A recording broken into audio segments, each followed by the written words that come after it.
तो actually sex workers से कहीं ज़्यादा जो प्रेवलेंस है HIV की वो इंजेक्टेबल ड्रग यूजर्स के अंदर है कि फेयरली 50% से ज़्यादा ब्लड जो पाकिस्तान के अंदर ट्रांसफ्यूज़ होता है वो अनस्क्रीन्ड है। फ्रॉम नायब कासद टू द हेल्थ मिनिस्टर, उन 345 में से 11 लोग थे गिन के जिनकी किसी तरह की कोई हेल्थ केयर की बैकग्राउंड थी। मतलब if I leave one message in this programme with you today, वो है कि अगर हम प्राइमरी हेल्थ केयर सीरियसली ठीक नहीं करेंगे पाकिस्तान में तो ये क्राइसिस आफ्टर क्राइसिस आता रहेगा।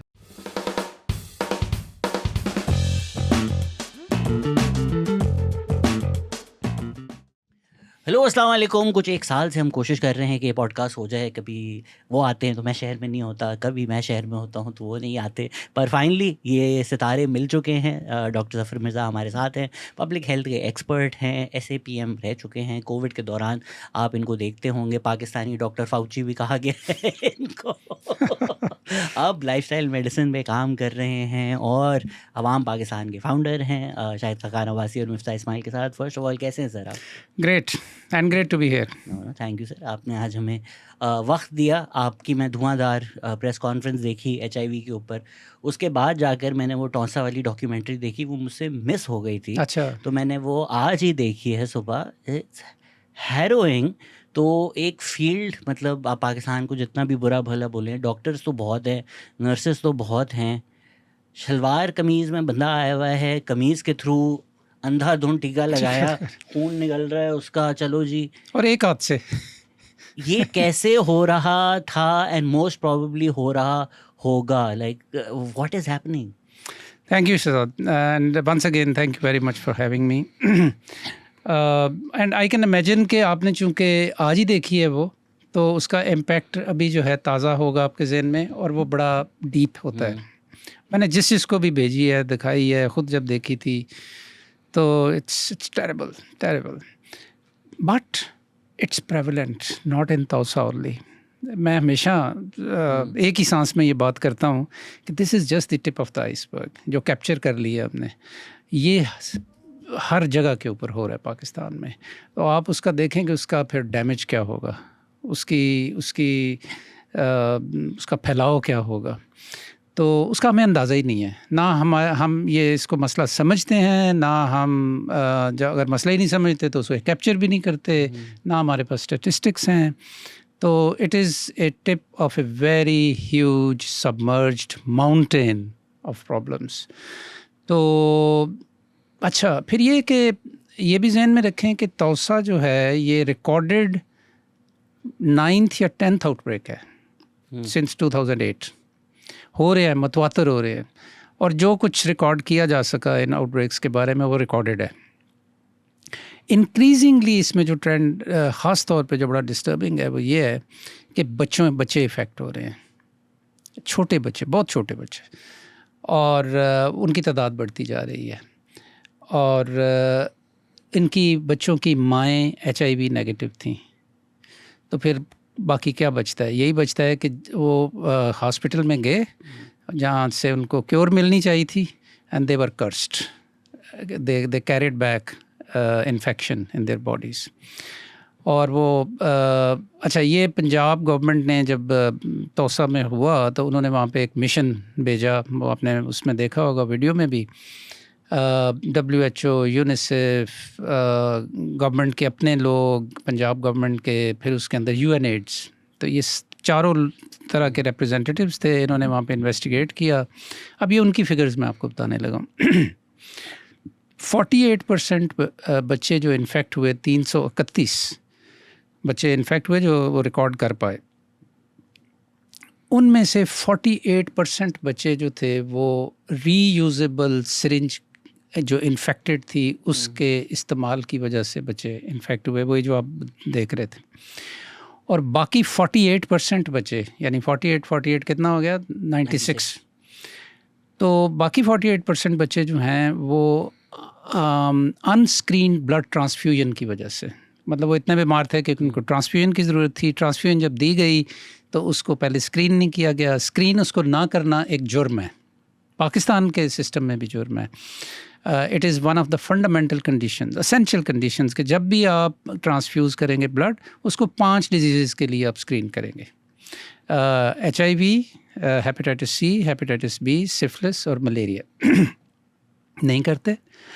बाद में उसी रिपोर्ट में ये लिखा हुआ है कि जो ब्लड बैंक था तहसील हेडक्वार्टर तौसा का, वो अप्रूव्ड नहीं था bye its own government. Approve ना होने का मतलब ये है कि वो उन SOPs को फॉलो नहीं कर रहा था जो उसे करने चाहिए थे। तो ये सिचुएशन है। ये एक तहसील हेडक्वार्टर हॉस्पिटल वो उसका हब बन गया। ऑल्दो ये जो 331 केसेस थे, ये सिर्फ उस हॉस्पिटल से नहीं थे, ये प्राइवेट सेक्टर से भी थे, कई यूनियन काउंसिल्स इसमें इन्वॉल्व थी वगैरह वगैरह। तो ये इंक्रीजिंगली हो रहा है। अच्छा, ये ब्लड बॉर्न डिजीज़ है, हेपेटाइटिस C भी ब्लड बॉर्न डिजीज़ है। अब इनकी चूँकि हर डिज़ीज़ की एक अपनी नेचुरल हिस्ट्री होती है, इंक्यूबेशन पीरियड होता है वगैरह वगैरह।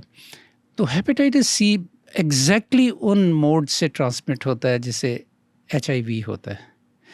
तो वो चूँकि उसका डेटा हमारे पास ज़्यादा बेहतर है, तो उसकी सूरत हाल सुन लें। हेपेटाइटिस C पाकिस्तान में इस वक्त दुनिया की सबसे ज़्यादा प्रेवलेंस है, दुनिया की 194 कंट्रीज़ है, यूनाइटेड नेशंस के जो मेंबर्स हैं। नंबर 1 4.7 गालबन प्रेवलेंस है, यानी 4.7 of adult population in Pakistan is carrying hep C virus in their bodies. और ये जो नॉमिनल टर्म्स में ये जो पॉपुलेशन है, जो एक्चुअल नंबर ऑफ, ये सबसे बड़ी पॉपुलेशन है दुनिया में। इसमें इंडिया चाइना को भी शामिल कर लें। और HIV के बारे में UNAIDS ये कहता है कि एशिया पैसिफिक में सबसे तेज़ी के साथ जो फैल रही है डिज़ीज़, वो जहाँ फैल रही है वो पाकिस्तान है। So that's what the situation is. इसमें बिफोर कमिंग टू जो बच्चों में वहाँ पर फैल रहा है, HIV अडल्ट्स में जो है वो दुनिया भर में तो is associated with sex, specifically unprotected sex. तो पाकिस्तान में हम पर्दा डालें, जो भी डालें, लॉट ऑफ सेम सेक्स भी होता रहता है। तो जो अडल्ट्स में प्रेवलेंट है HIV, वो क्या अनप्रोटेक्टेड सेक्स की वजह से ही है, या lot of trans workers also unfortunately have to engage in sex work, and then वहाँ पर तो HIV के जो स्टेटिस्टिक्स हैं वो ओवरवेलमिंग मेजॉरिटी। जी, बिल्कुल आपने सही कहा। और एक्चुअली ये जो प्रेवलेंस होती है HIV की, generally more than 90% of cases में मुख्तलिफ सोसाइटीज़ के अंदर, इंक्लूडिंग इन अफ्रीका, ये लिमिटेड होती है इनको हम कहते हैं high risk groups. High risk groups में ये जो आप सारे आपने अभी बताया, एक स्पेक्ट्रम है पूरा सेक्सुअल प्रैक्टिसेस का। इसमें ट्रांसजेंडर्स भी हैं, इसमें main having sex with main भी हैं, इसके अंदर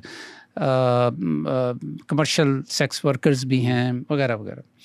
और हम मानते नहीं हैं, कबूतर की तरह हमने आंखें बंद की हुई हैं। ये इसकी जो प्रेवलेंस है उसके बारे में ना कोई स्टैटिस्टिक्स हैं, ना कोई सेंसिटिविटी है, बल्कि एक हमने जिसे कहते हैं ना शुतुरमुर्ग की तरह अपना सर रेत में दबाया हुआ। इस पर बात भी करना हम पसंद नहीं करते, हमारा कुछ ख़तरे में आ जाता है। अच्छा, दूसरी जो बड़ी कैटेगरी है हाई रिस्क ग्रुप्स की, उसमें हैं injectable drug users.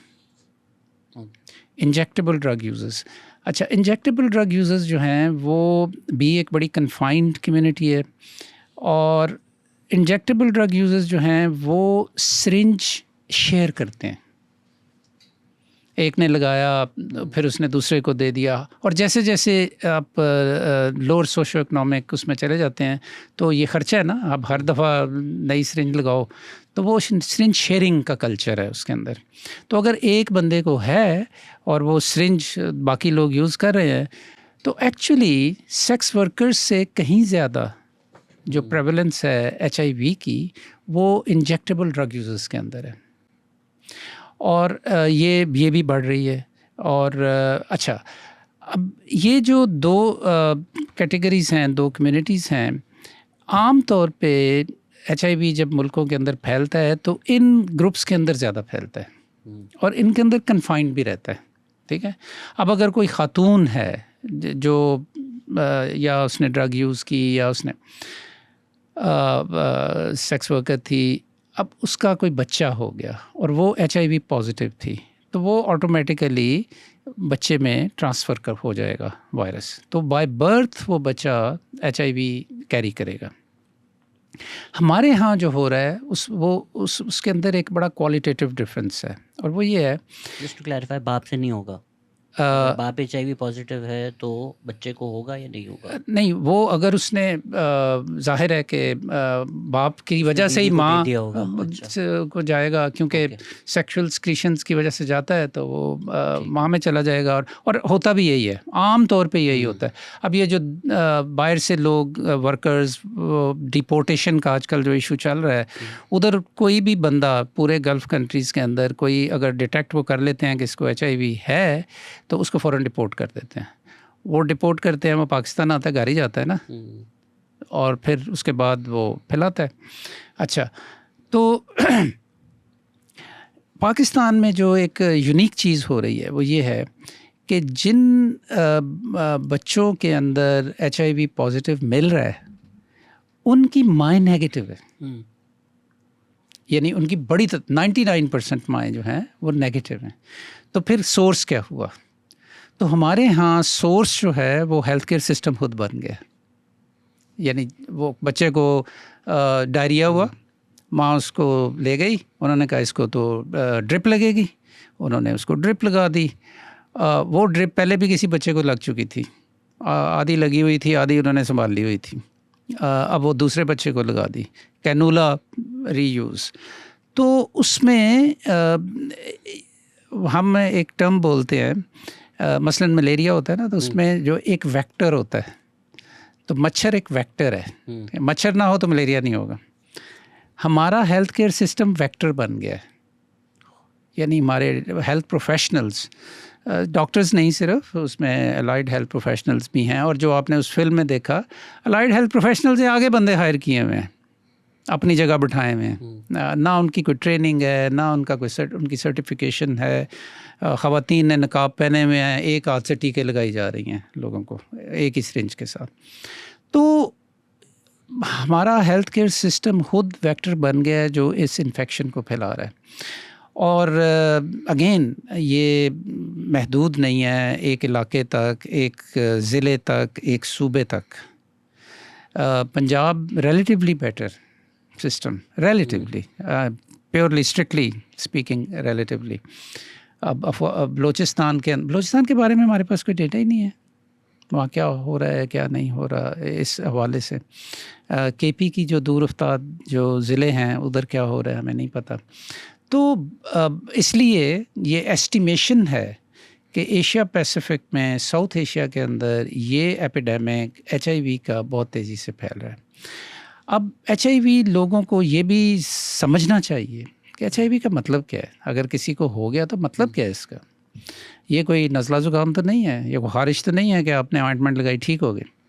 Once the virus enters your body, तो आप बहुत खुशकिस्मत हैं अगर आप ट्रीटमेंट लेना शुरू कर दें। ट्रीटमेंट अगर लेना शुरू कर दें तो rest of your life daily आपको ट्रीटमेंट लेना है, तो आपका वायरल काउंट जो है आपके ब्लड स्ट्रीम में एक ऐसी सतह पे रहेगा कि जो एड्स में कन्वर्ट नहीं होगा आपका HIV is just virus, AIDS is disease caused by virus, immuno deficiency हो जाती है, और एड्स लाइलाज है। एड्स जब हो जाती है तो 100% फर्टिलिटी है, मर जाते हैं लोग। और तकरीबन 50% HIV के जो हैं ये 8 से 10 साल के दरमियान इनको एड्स हो जाती है और ये मर जाते हैं। अब एड्स बजाते खुद तो सिर्फ आपकी इम्यूनिटी को कॉम्प्रोमाइज़ करती है ना, असल में उसके अंदर आप you start contracting other infections, और जिसे हम सेकेंडरी इन्फेक्शंस कहते हैं। तो ये एक बहुत बड़ा इशू है। मैं इसको इसलिए भी इसके बारे में बहुत ज़्यादा कंसर्न इसलिए हूँ कि एक तो ये फैल बहुत तेज़ी से रहा है, मासूम बच्चों के अंदर फैल रहा है। अभी वलीका हॉस्पिटल के अंदर आपने देखा, कराची के अंदर कुछ 100 से ज़्यादा बच्चों के अंदर डिटेक्ट हुआ है। आज की न्यूज़ है, आज की कि 2 लोग मर गए ना आज। हाँ? तो आज एयरवे में देख रहा था कि 2 लोग तो मर गए।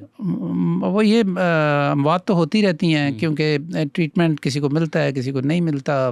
फिर लोगों के अपने बिलीफ सिस्टम्स, निगेशन, स्टिग्मा, ये सारा कुछ जो है उसमें कंट्रीब्यूट करता है। लेकिन मैं आपको बताने ही लगा था कि आज अखबार में द न्यूज़ में ख़बर है कि हैदराबाद में over a certain period of time, मुझे वो याद नहीं, को तकरीबन 186 बच्चों के अंदर डिटेक्ट हुआ है HIV। तो पॉइंट ये है कि एक तो ये वजूहात हैं मेरे इसके बारे में कंसर्न होने की, दूसरी ये है कि ये actually this gives you a handle to expose the overall health care system in Pakistan. ये एक बीमारी की हम बात कर रहे हैं।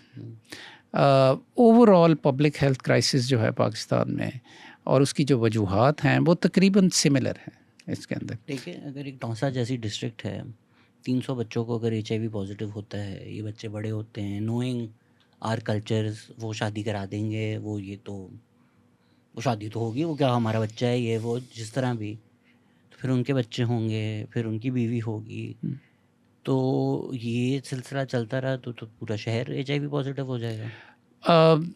इसको हम वो जो मैं पहले बात कर रहा था ना कि ये आम तौर पे लिमिटेड रहता है रिस्क ग्रुप्स के अंदर। पाकिस्तान इसके लिए हम ये बड़ी इंटरेस्टिंग टर्म है जो हम यूज़ करते हैं कि it is spilling over from risk groups to general population, और जनरल एपिडेमिक की तरफ हम बढ़ रहे हैं। अभी अल्लाह का शुक्र है कि हम इसे जनरल एपिडेमिक टेक्निकली नहीं कह सकते, पाकिस्तान में भी ये अभी भी कंसनट्रेटेड इन्हीं रिस्क ग्रुप्स के अंदर है, but increasingly it is moving into general population.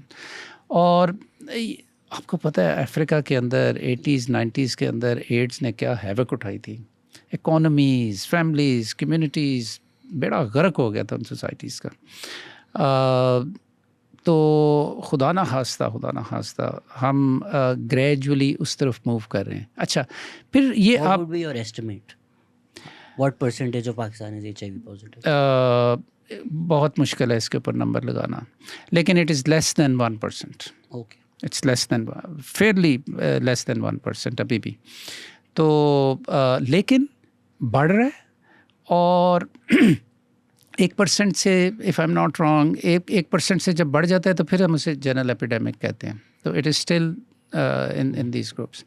लेकिन वन आफ्टर अनदर आपको आउटब्रेक्स नज़र आ रहे हैं बच्चों के, बच्चों में ख़ास तौर के ऊपर, और एडल्ट्स के अंदर भी हो रहे हैं। अब कुछ ग्रुप्स यहाँ रूरल सिंध के अंदर काम कर रहे हैं, और they are finding cases in adults also. तो ये अच्छा, ये पाकिस्तान के अंदर अगर हमने इसको ना रोका तो पाकिस्तान का हेल्थ केयर सिस्टम जो है अभी भी इसको रिस्पॉन्ड सही तरीके से नहीं कर पा रहा। और जैसे जैसे ये टाइड बढ़ती जाएगी, अगर हमने को बहुत रेवोल्यूशनरी चेंजेस ना की अपने हेल्थ सिस्टम के अंदर, तो I mean we are doomed. काम ख़त्म हो चुका है हमारा।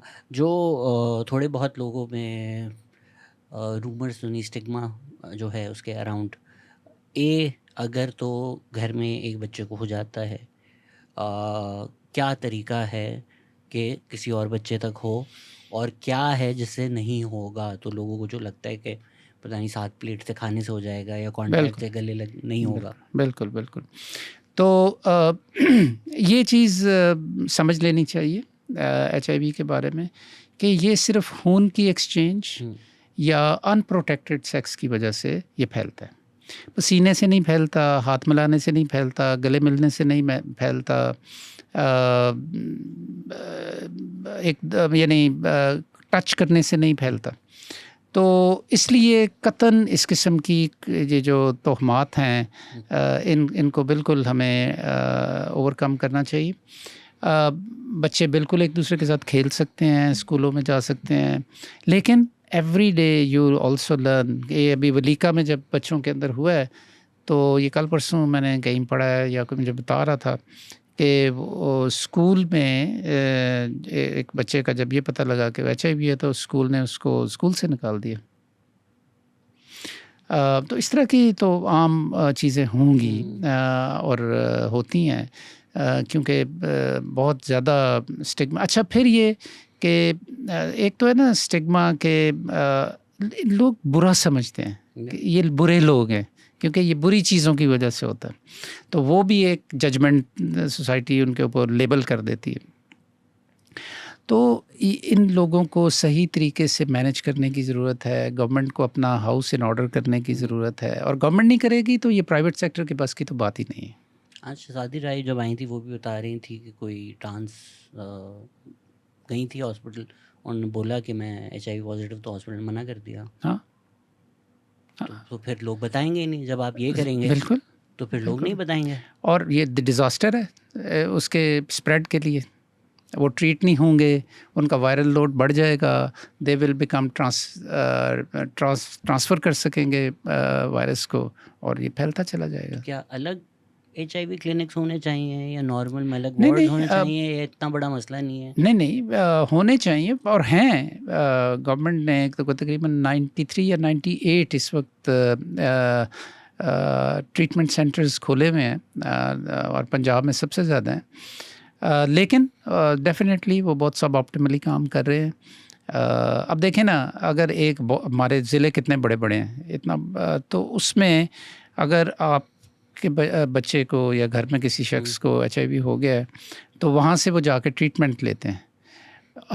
हर महीने जाना पड़ता है उनको, ट्रैवल करके 1 महीने की वो दवाई देते हैं, फिर वो वापस चले जाते हैं, फिर वो यूज़ करते हैं। तो मेरा ये ख़्याल है कि यस, हमें ट्रीटमेंट सेंटर्स और बनाने की ज़रूरत है, लेकिन इससे भी ज़्यादा इम्पॉर्टेंट चीज़ ये है कि मेन स्ट्रीम जो हमारा हेल्थ केयर सिस्टम है, उसके अंदर लोगों को एजुकेटेड होना चाहिए, सेंसिटिव होना चाहिए इन चीज़ों के बारे में, और इन्फेक्शन प्रिवेंशन एंड कंट्रोल के जो मेजर्स हैं वो पूरा एक डिसिप्लिन है, वो पूरी उसकी गाइडलाइंस हैं, टीका कैसे लगाना है वगैरह वगैरह, सिरिंज इस्तेमाल नहीं करनी दोबारा, उसको डिस्ट्रॉय कैसे करना है, हाइजीन कैसे रखनी है। जो हेल्थ प्रोफेशनल्स खुद एंडेंजर्ड हो जाते हैं। मतलब अगर वो सही, वो जो आप फिल्म देख रहे थे, वो ख़वातीन खुद HIV उनको लग सकता है अगर वो इसी तरह उनको कोई प्रिक हो जाए फॉर एग्ज़ाम्पल, या कुछ और जिसमें कि ब्लड एक्सचेंज हो सके किसी इन्फेक्टेड इंस्ट्रूमेंट से, तो हो सकता है। फिर ये कि जो चीज़ें तयशुदा हैं उनको इम्प्लीमेंट करने की ज़रूरत है। मैं ब्लड की आपको बात बता रहा था कि ब्लड की स्क्रीनिंग की ज़रूरत है। तो अगर आप मेरे से ये पूछें कि पाकिस्तान में कितने % ब्लड ट्रांसफ्यूजन जो है उसकी प्रॉपर रिलायबल स्क्रीनिंग होती है, I can not tell you, ये डेटा ही है ही नहीं पाकिस्तान के अंदर। लेकिन जो मेरी कुछ लोगों से जो हेमाटोलॉजिस्ट हैं जो इस फील्ड के अंदर इन्वॉल्व हैं, उनसे जब मैंने बातचीत की है, तो बाज़ का ख्याल ये है, some people contradict this, कि फेयरली 50% से ज़्यादा ब्लड जो पाकिस्तान के अंदर ट्रांसफ्यूज़ होता है वो अनस्क्रीन्ड है। अब ये अगेन एक बहुत बड़ी डिज़ास्टर है। तो लेकिन उसकी गाइडलाइंस है, हमें पता है कि कैसे उसको स्क्रीन करना है, हमें पता है कि उसको कैसे आपने डबल चेक करना है अगर वो निकल आए, और हमें ये भी पता है कि अगर ब्लड के अंदर ये निकल आए तो वो उसको डिस्कार्ड कैसे करना है।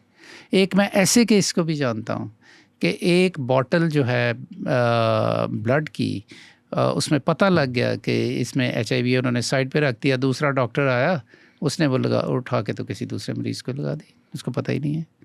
तो हमारे यहाँ ये जो कैजुअलनेस है, ये जो इर्रिस्पॉन्सिबिलिटी का कल्चर है, और फिर अकाउंटेबिलिटी बिल्कुल नहीं है, और we are not people of fine details, हम निटी ग्रिटी में नहीं जाते चीज़ों के, तो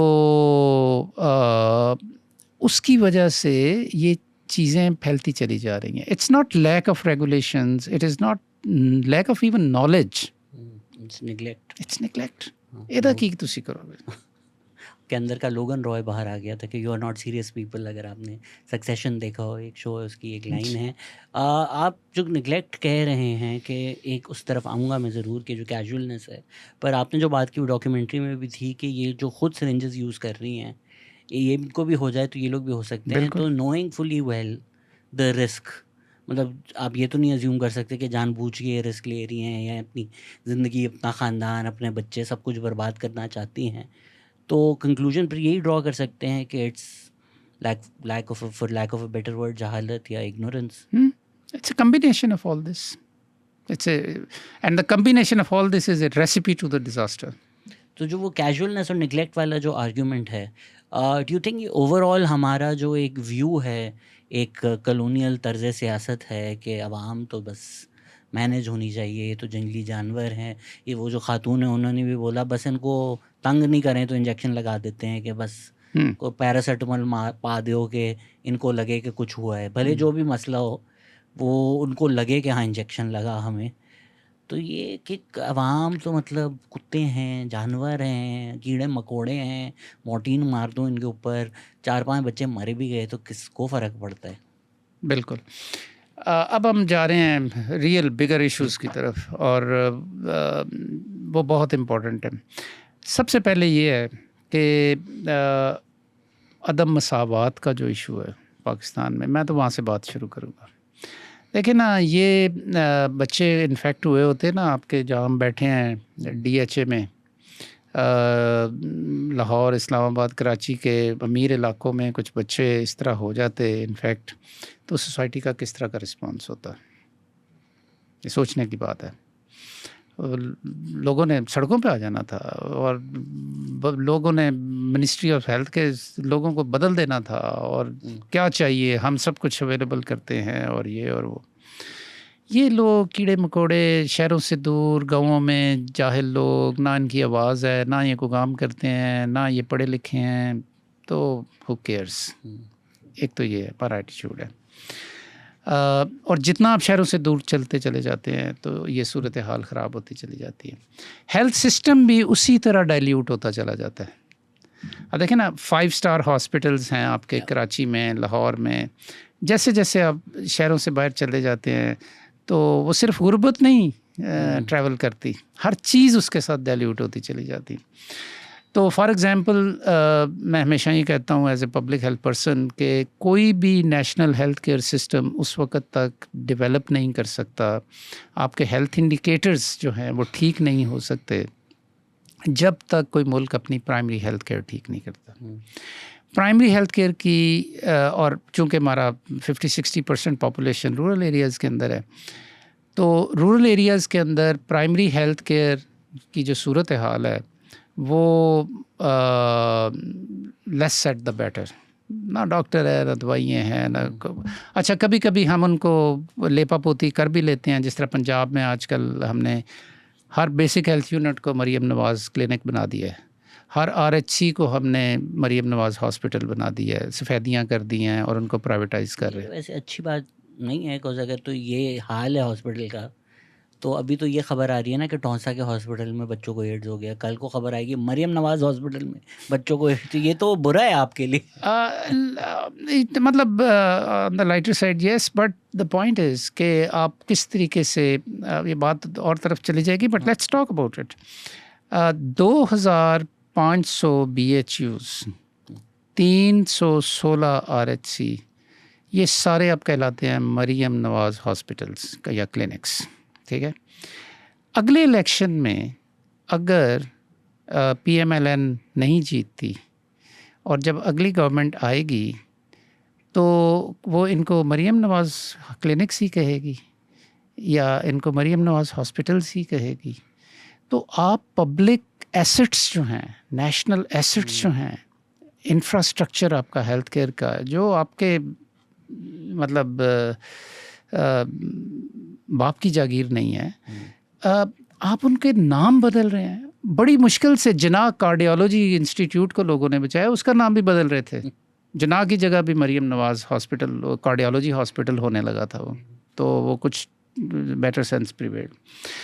तो पॉइंट ये है कि going back to the subject, तो प्राइमरी हेल्थ केयर जैसे जैसे आप शहरों से दूर होते जाते हैं तो उसका कोई हाल नहीं है। मैं उसको कहता हूँ कि ये poor health care for poor people है। Primary health care is equal to poor health care for poor people of Pakistan. Budget के हिसाब से अगर आप देखें तो हमारी प्राइमरी हेल्थ केयर के ऊपर राउंडेड फिगर्स दे रहा हूँ आपको, तकरीबन अगर हम परसेंटेज में बात करें तो टोटल हेल्थ बजट का तकरीबन 30% हम प्राइमरी हेल्थ केयर के ऊपर खर्च करते हैं और 70% हम जो है वो सेकेंडरी और टर्शरी लेवल हॉस्पिटल्स के ऊपर खर्च करते हैं। टर्शरी लेवल हॉस्पिटल्स में अमीर लोग, middle class, upper middle class शहरों के अंदर जाती है, और तो वहाँ पे आपको रिलेटिवली, ये नहीं है कि वो कोई बहुत अच्छे हॉस्पिटल्स हैं पब्लिक सेक्टर के, लेकिन स्टिल वहाँ पे आपको देख लिया जाता है हॉस्पिटल डॉक्टर। ये What would be an example of that? National Hospital Lahore would be हाँ, example of services that. Hospital, अच्छा। पिम्स है इस्लामाबाद के अंदर, आपका NICVD है यहाँ पे कराची के अंदर। वहाँ रश बहुत होता है, एक आपने देखा होगा, एक लगता है कि फ्लड आया हुआ है लोगों का। क्यों आता है वो? इसलिए आता है कि आपकी प्राइमरी हेल्थ केयर काम नहीं कर रही। जो चीज़ें प्रिवेंट की जा सकती हैं, वो प्रिवेंशन का सारा काम प्राइमरी हेल्थ केयर के ऊपर होता है, तो वो नहीं होती, और हम उनको फिर वो बीमारियां बढ़ने देते हैं, फिर वो कॉम्प्लिकेटेड हो जाती हैं। फिर एक स्टेज ऐसी आती है कि people have to get treatment, तो वो फिर पिकअप करवाते हैं, चारपाई पे अपना मरीज़ डालते हैं, शहर में ले आते हैं। शहर में वो फिर पब्लिक सेक्टर हॉस्पिटल पहले जाते हैं, अगर वहाँ भी उनका सही इलाज ना हो तो फिर वो प्राइवेट सेक्टर हॉस्पिटल में जाए। बाय द वे, पाकिस्तान में 70% के लगभग हेल्थ केयर जो है it is in the private sector, तकरीबन 30% या कुछ ज़्यादा इससे पब्लिक सेक्टर के अंदर। तो हम लोगों ने going back, equity in health care is a very very major issue in Pakistan. तो और मैं हमेशा ये कहता हूँ कि जब मेरे इर्द गिर्द जो पब्लिक हेल्थ कम्युनिटी के अंदर जब मैं बैठता हूँ तो लोग बड़ा इसको पीटते हैं कि गवर्नेंस का बड़ा इशू है, एक्विटी का बड़ा इशू है। मैं हमेशा उनको ये याद करवाता हूँ कि यार ये सिर्फ हेल्थ में नहीं है।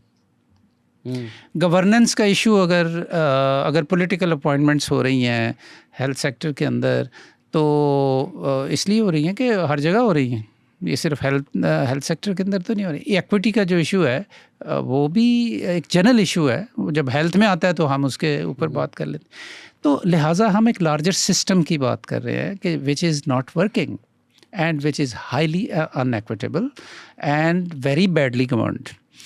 तो बैड गवर्नेंस क्या है? एक तरफ हमने इतनी तफसील से भी आपके साथ HIV की बात की है। जो मेन हब है इस्लामाबाद के अंदर, उसे कहते हैं कॉमन मैनेजमेंट यूनिट, उसमें ग्लोबल फंड पैसे देता है 3 बीमारियों के लिए, HIV, TB, मलेरिया। पिछले 3 साल में गालबन, if I am not wrong, कुछ 10 हेड्स उसके चेंज हुए हैं, 10 टाइम्स। कुछ पॉलिटिकल अपॉइंटमेंट्स थी, कुछ इंटरम थे, नए मिनिस्टर साहब आए, उन्होंने नया बंदा लगवा दिया, और आप इसकी एवरेज निकाल लें कि कितना टाइम उस बंदे के पास होगा पाकिस्तान में HIV के मसले को हल करने के लिए, राइट? तो इस तरीके से हम मैनेज कर रहे हैं चीज़ों को, और ये चीज़ परवेड करती है थ्रू आउट द सिस्टम। अच्छा, फिर ये हम ज़िम्मेदारी नहीं ले रहे इन चीज़ों की। इससे क्या मुराद है? हम अगर आप कोई तकरीर सुन लें प्राइम मिनिस्टर साहब की या किसी मिनिस्टर की, ये तोसा के बाद बड़ा इन्होंने एक प्रेस कॉन्फ्रेंस की थी जो मिनिस्टर साहब हैं हेल्थ के सूबे में, तो उसका लुबे लुबाब ये था, हम तो बहुत कुछ कर रहे हैं, हम तो बहुत अच्छे हैं, हमने देखें ये कर दिया, हमने वो कर दिया। तो it was so defensive and they completely ignored कि यार इशू क्या है, क्राइसिस क्या डेवलप हो रहा है, यार उसके ऊपर भी कोई बात करें। अच्छा, तो मैं हमेशा ये कहता हूँ कि political commitment is financial commitment. नारेबाजी तो हर बंदा कर लेता है, मैं भी बड़ी तकरीरें कर लूँगा हेल्थ के ऊपर, आप खर्च क्या कर रहे हैं उसके ऊपर? तो ओवरऑल सिचुएशन पाकिस्तान के अंदर ये है कि पाकिस्तान के GDP के 1% से ज़्यादा आज तक हमने हेल्थ के ऊपर खर्च नहीं किया, आज तक। WHO का थ्रेशोल्ड जो है एसेंशियल हेल्थ केयर प्रोवाइड करने के लिए वो 5% ऑफ GDP है, तो हम उसके ऊपर खर्च ही नहीं करते। अच्छा, HIV की बात सुन लें, HIV के ऊपर और TB मलेरिया के ऊपर हमारी 90% फंडिंग एक ऑर्गेनाइजेशन है, global fund for TB, HIV, TB and malaria, वहाँ से आती है 90%। वो पिट रहे हैं वो ग्लोबल फंड वाले कि यार आप आहिस्ता आहिस्ता अब आपकी इकोनॉमी रिलेटिवली बेहतर हो रही है तो आप खुद इसके ऊपर ख़र्चा करना शुरू करें। हम नहीं खर्च करते। तो दूसरी तरफ इतनी डिस्टर्बिंग रिपोर्ट मैंने कल परसों देखी है कि जो ग्लोबल फंड से पैसे आ रहे हैं वो भी अनस्पेंट रहे हैं, उसका मेजर पोर्शन अनस्पेंट रहा है। तो मतलब गवर्नेंस की किस किस चीज़ को आप पीटें? ना हम खुद खर्च कर रहे हैं, जो पैसे मिल रहे हैं उनके ऊपर लड़ाइयाँ होती हैं कि उसको इतने मिल गए, उसको इतने मिल गए, उसको इतने मिल गए। जो मिल गए गवर्नमेंट को वो खर्च नहीं हो पाए। और दूसरी तरफ हम तकरीरें करेंगे इतनी जज्बाती कि यार हम तो बस पाकिस्तान को हमने जन्नत बना देना है और यहाँ पे हर एक को हेल्थ केयर मिलेगी और ये हो जाएगा और वो हो जाएगा। It's very serious situation. And I always say कि health system reflects the overall governance system in Pakistan, the failure of the state, the failure of our political system, the failure of our economic system. और आप अगर economist से बात करें तो वो आपको आराम से बड़े ढीले से मुंह से कह देते हैं यार असल में ना हमारे पास फिस्कल स्पेस नहीं है। तो मैं अब चिढ़ने लगे हैं मेरे से। मैं कहता हूँ कि फिजिकल स्पेस का इशू नहीं है, फिजिकल प्रायोरिटी का इशू है। आप प्रायोरिटाइज ही नहीं करेंगे जब किसी चीज़ को तो स्पेस कहाँ से मिलेगी आपको? जहाज़ भी तो खरीदे जा रहे हैं। जब हम प्रायोरिटाइज करते हैं किसी चीज़ को तो 11 अरब का त्यारा ले लेते हैं और आपकी फिर सीनियर मिनिस्टर खड़ी होकर कहती है पार्लियामेंट के अंदर लिया है, कर लो जो करना है। लिटरली ये उसने कहा है, ये 2 दिन पहले। बट 2 त्यारे लिए गए ना, और 2 त्यारे लिए गए। आम पाकिस्तान एक त्यारी की बात करता है, दूसरे त्यारे नहीं दोनों त्यारे नहीं बिल्कुल दो त्यारे लिए गए। 2 त्यारे बिल्कुल 2 त्यारे लिए गए। जो परसेंटेजेस, जब तक हम 2 त्यारों की बात नहीं करेंगे ये चीज़ें ठीक नहीं हो सकती। एब्सोल्युटली। सितारे कंधों पे और त्यारे आसमानों पे जब तक है तब तक कुछ नहीं हो सकता। जो आप परसेंटेजेस की बात कर रहे हैं या आप फेडरल लेवल पे बात कर रहे हैं, बिकॉज 18th अमेंडमेंट के बाद परसेंटेज तो बढ़ा है, तो जो प्रोविंशियल बजट्स हैं उसका तो 5% से ज़्यादा होता है। जी राइट? जी वो प्रोविंसेस ज़्यादा खर्च कर रहे हैं, लेकिन प्रोविंसेस के अंदर इशू क्या? प्रोविंसेस डेफिनेटली ज़्यादा खर्च करते हैं क्योंकि they are swimming in money. ये NFC की वजह से सारा पैसा प्रोविंसेस को चला जाता है। प्रोविंसेस अब यहाँ पॉलिटिकल इशू आता है। हमारे यहाँ लोकल गवर्नमेंट इलेक्शंस क्यों नहीं होते? हमारे यहाँ NFC between federal provincial transactions तो हो गई, प्रोविंशियल डिस्ट्रिक्ट ट्रांजैक्शंस क्यों नहीं होती? इसलिए कि we don't want to lose money. ठीक है। अच्छा, दुनिया भर में आप भी बाहर रहे हैं, हम सब घूमे फिरे हैं। मैं WHO में 70 मुल्कों के मैंने सिस्टम्स देखे हैं। भाई डिलीवरी ऑफ सर्विसेज जो होती है वो लोकल गवर्नमेंट्स, म्यूनसिपैलिटीज़ करती हैं। Health, education, local policing, roads, ये लोकल गवर्नमेंट्स का काम होता है। आप उनको पैसे देते हैं, लोग उनको अकाउंटेबल करते हैं। अगले इलेक्शन में किसी एक ने नहीं काम किया, बदल लेते हैं अपने लोग। हमारे यहाँ हमने ये इंस्टीट्यूशंस बनने ही नहीं दिए और बनने नहीं दे रहे। फेडरल और प्रोविंस पंजाब में मैं तो आई हैव लॉस्ट काउंट कि कितनी दफ़ा अनाउंस हुए हैं इलेक्शंस पिछले 3-4 साल के अंदर, और हर दफ़ा उनको पोस्टपोन कर देते हैं। 7-8 साल। हाँ, आपके दौर में भी नहीं हुए। हाँ, नहीं हुए और नहीं होने नहीं देते, बिकॉज नीयत ही नहीं है वो करने। असल बात ये है कि नीयत ही नहीं है करने की।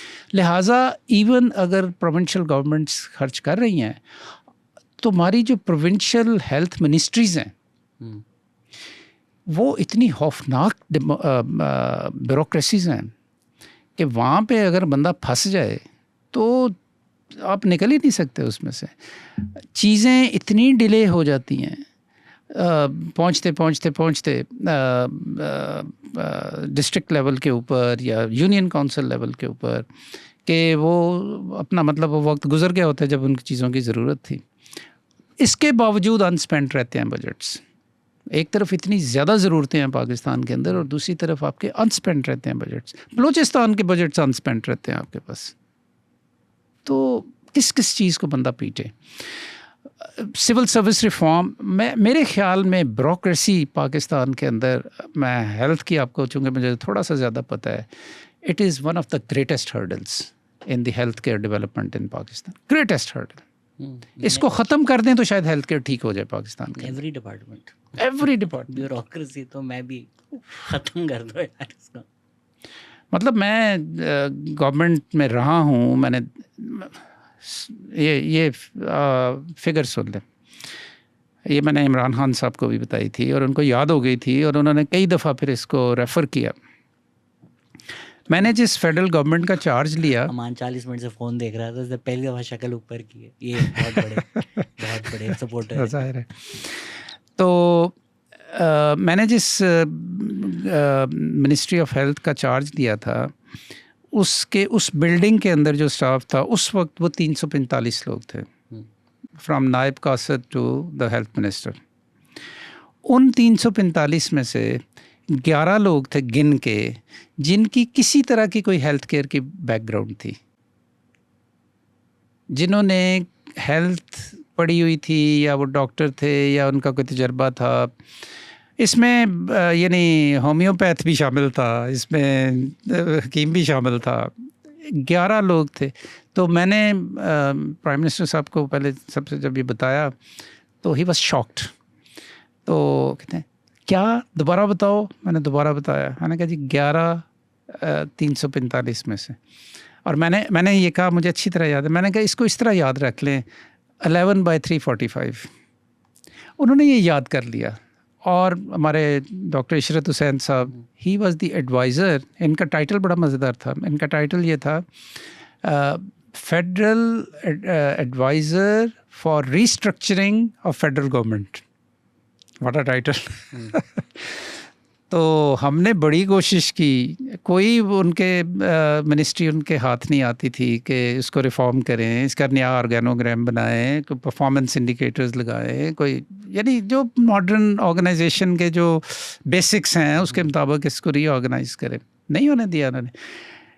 मैंने जब ये बात की और वो इशरत साहब तक पहुंची, इशरत साहब ने मेरे से कांटेक्ट किया, हम बैठे दोनों, वो वर्ल्ड बैंक से आए हुए थे, मैं WHO से आया हुआ था, दोनों थोड़े थोड़े बेवकूफ़ थे कि ये शायद हम ठीक कर लेंगे, तो आइडियलिस्ट थे। तो बहरहाल इशरत साहब को भी ये लगा कि इसको हम मॉडल बनाते हैं, इस मिनिस्ट्री को। ये बड़ी मज़ेदार स्टोरी है। तो हमने कहा ठीक है। तो मैंने बड़ी मेहनत करके इसका एक नया ऑर्गेनोग्राम बनाया पूरी मिनिस्ट्री का। ये 11/345 जो है ना, इसको चेंज करने के लिए। तो जर्नलिस्ट, ब्यूरोक्रेट्स, सिविल सर्वेंट्स ने बैठे हुए हैं हर जगह के ऊपर, ना उनको कोई बैकग्राउंड है साइंटिफिक। पिछली उनकी पोस्टिंग रिलीजियस अफेयर्स में थी, अगली पोस्टिंग उनकी रेलवे में होगी। इस दौरान वो 3 महीने के लिए मिनिस्ट्री ऑफ हेल्थ में आ गए और डिसीजंस कर रहे हैं कि पाकिस्तान की हेल्थ केयर कैसे होगी। बिलियंस का बजट है और वो खर्च कर रहे हैं। तो वो सारा हमने ऑर्गेनोग्राम बनाया, मैं प्राइम मिनिस्टर साहब के पास ले गया, मैंने कहा जी इस तरह इसको हम चेंज करें। कहता है दिस लुक्स वेरी गुड। वो वाकई चेंज करना चाहते थे। You are right. कुछ वजूहात, पहली दफा इस कमरे में इसने ये लफ्ज़ सुने, यू आर राइट। कुछ वजूहात है कि जिनका क्रेडिट उनको देना चाहिए। He wanted to change that.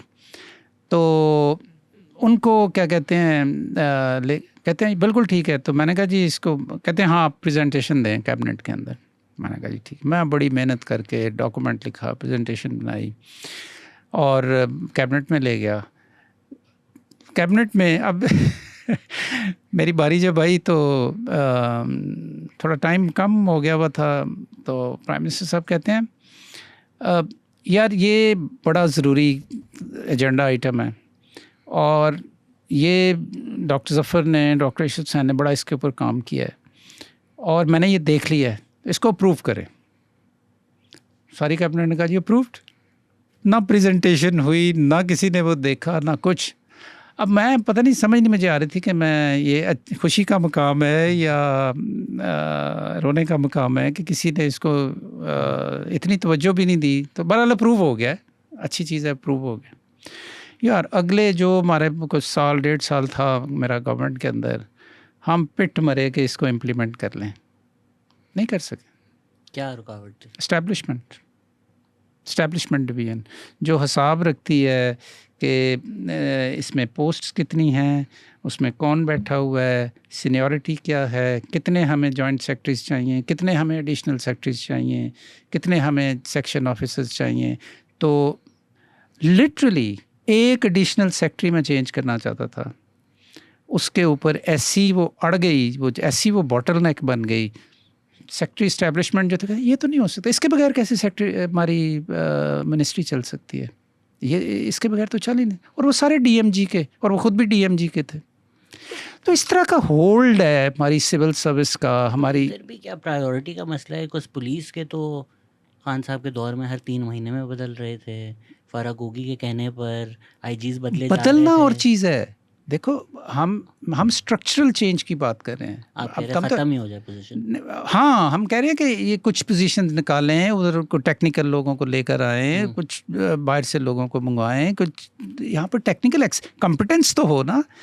345 लोगों का आपने एक मैड हाउस बनाया हुआ है, तो उसको अगर आपने उसने अगर कोई इम्पैक्ट करना है तो उसके अंदर कॉम्पिटेंस होनी चाहिए ना, लोगों की अकाउंटेबिलिटी होनी चाहिए, आपको पता होना चाहिए कि क्या क्या कॉम्पिटेंस चाहिए, आपका बर्डन ऑफ डिजीज़ क्या है कंट्री के अंदर, आपको नॉन कम्युनिकेबल डिजीज़ के एक्सपर्ट्स चाहिए, आपको कम्युनिकेबल डिजीज़ के कितने लोग चाहिए, वगैरह वगैरह वगैरह।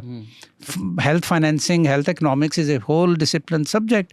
आपके पास मेरा ख्याल है एक भी हेल्थ इकोनॉमिस्ट नहीं है इस वक्त फेडरल गवर्नमेंट के पास। ये तो क्रक्स है ना पाकिस्तान के मसले का, कि जब आपकी हुकूमतें इस्टेब्लिशमेंट बनाती है तो फिर वो इस्टेब्लिशमेंट के खिलाफ जाकर क्या ही कर सकती है। तो ये जब तक चेंज नहीं ना होगा तो उस वक्त तक हेल्थ केयर, एजुकेशन ये ठीक नहीं हो सकता। और समझ जो मुझे ऑनेस्टली अभी भी नहीं आती शहजाद, वो ये है कि ये कोई रॉकेट साइंस नहीं है। ऐसा भी नहीं है कि ये किसी को पता नहीं है इन इश्यूज़ का, सबको पता है।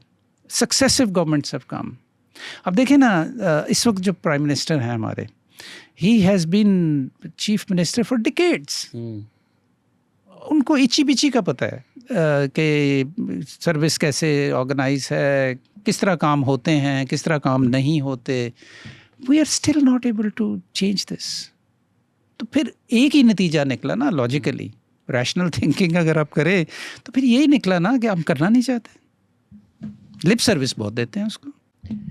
तो ये भी जो है कि करना नहीं चाहते। वन वुड थिंक कि यार बच्चों को एड्स हो रहा है, मतलब इससे बुरा क्या हो सकता है। इंश्योर कराची में, लाहौर में, इस्लामाबाद में प्रोटेस्ट होती है, न्यूज़ पे आता है, शोज़ होते हैं, रातों को डिस्कस होता है। ये डॉक्यूमेंट्री बन गई तो डिस्कस हुआ, वरना टॉन्सा में उन्होंने डॉक्यूमेंट्री में दिखाए कि प्रोटेस्ट भी हुए, माँ बाप रो रहे थे कि हमारे बच्चों को एड्स हो रहे हैं, और मुझे तो नहीं नज़र आया कि कुछ वहाँ पर हुआ होगा। बट वन वुड थिंक कि ये इतना बड़ा इशू है कि आप ना भी चाहकर, आपको आवाम से नफ़रत भी हो, फिर भी कहीं ना कहीं कुछ ना कुछ तो करना पड़ेगा इसमें। तो जो आपने सही डायग्नोज किया है, मुझे भी यही लगता है कि जो प्राइमरी केयर है वो मसला है। एक आप फैंसी NCVID बना देते हैं, अच्छी बातें बनाना चाहिए, बट वो एक फैंसी, उससे कोई फ़र्क नहीं पड़ेगा। या हम एक नई यूनिवर्सिटी अनाउंस कर देते हैं, कोई फ़र्क नहीं पड़ेगा। स्कूलों का मसला है ना कि हर डिस्ट्रिक्ट में बच्चा जो स्कूल जा रहा है वो एजुकेशन तबाह है। तो ये जो प्राइमरी केयर है या प्राइमरी हेल्थ सेंटर की डिलीवरी के इश्यूज़ हैं, इसमें फ़ंडामेंटल मसले क्या हैं? या आसान है वाकई करना और नीयत नहीं है, या कुछ वाकई ऑन द फील्ड भी रिस्ट्रिक्शंस हैं? अच्छा, हम बिल्कुल मुमकिन है, ये बिल्कुल मुमकिन है। और बहुत सारे इनोवेटिव तरीके हैं, बावजूद इसके कि हमारा बड़ा गंभीर किस्म का सिस्टम है, और एक किसी एक चीज़ को ठीक करना बहुत मुश्किल है, क्योंकि उसके it is surrounded by 20 other things, वो फिर उनको भी चेंज करना पड़ता है, but still it is possible. अब मैं देख रहा था जब आपने मेरा ये अनाउंस किया तो कुछ क्वेश्चंस वगैरह आए हुए थे। उसके अंदर एक क्वेश्चन फॉर एग्जांपल ये था कि हमें प्राइवेटाइज़ करना चाहिए कि नहीं सर्विस प्रोविजन को। तो एक ये भी तरीका है कि कॉन्ट्रैक्ट आउट करें, लेकिन फिर वो टर्म्स ऑफ कॉन्ट्रैक्टिंग आउट जो है वो बड़ी क्लियर होनी चाहिए, ट्रांसपेरेंट होनी चाहिए।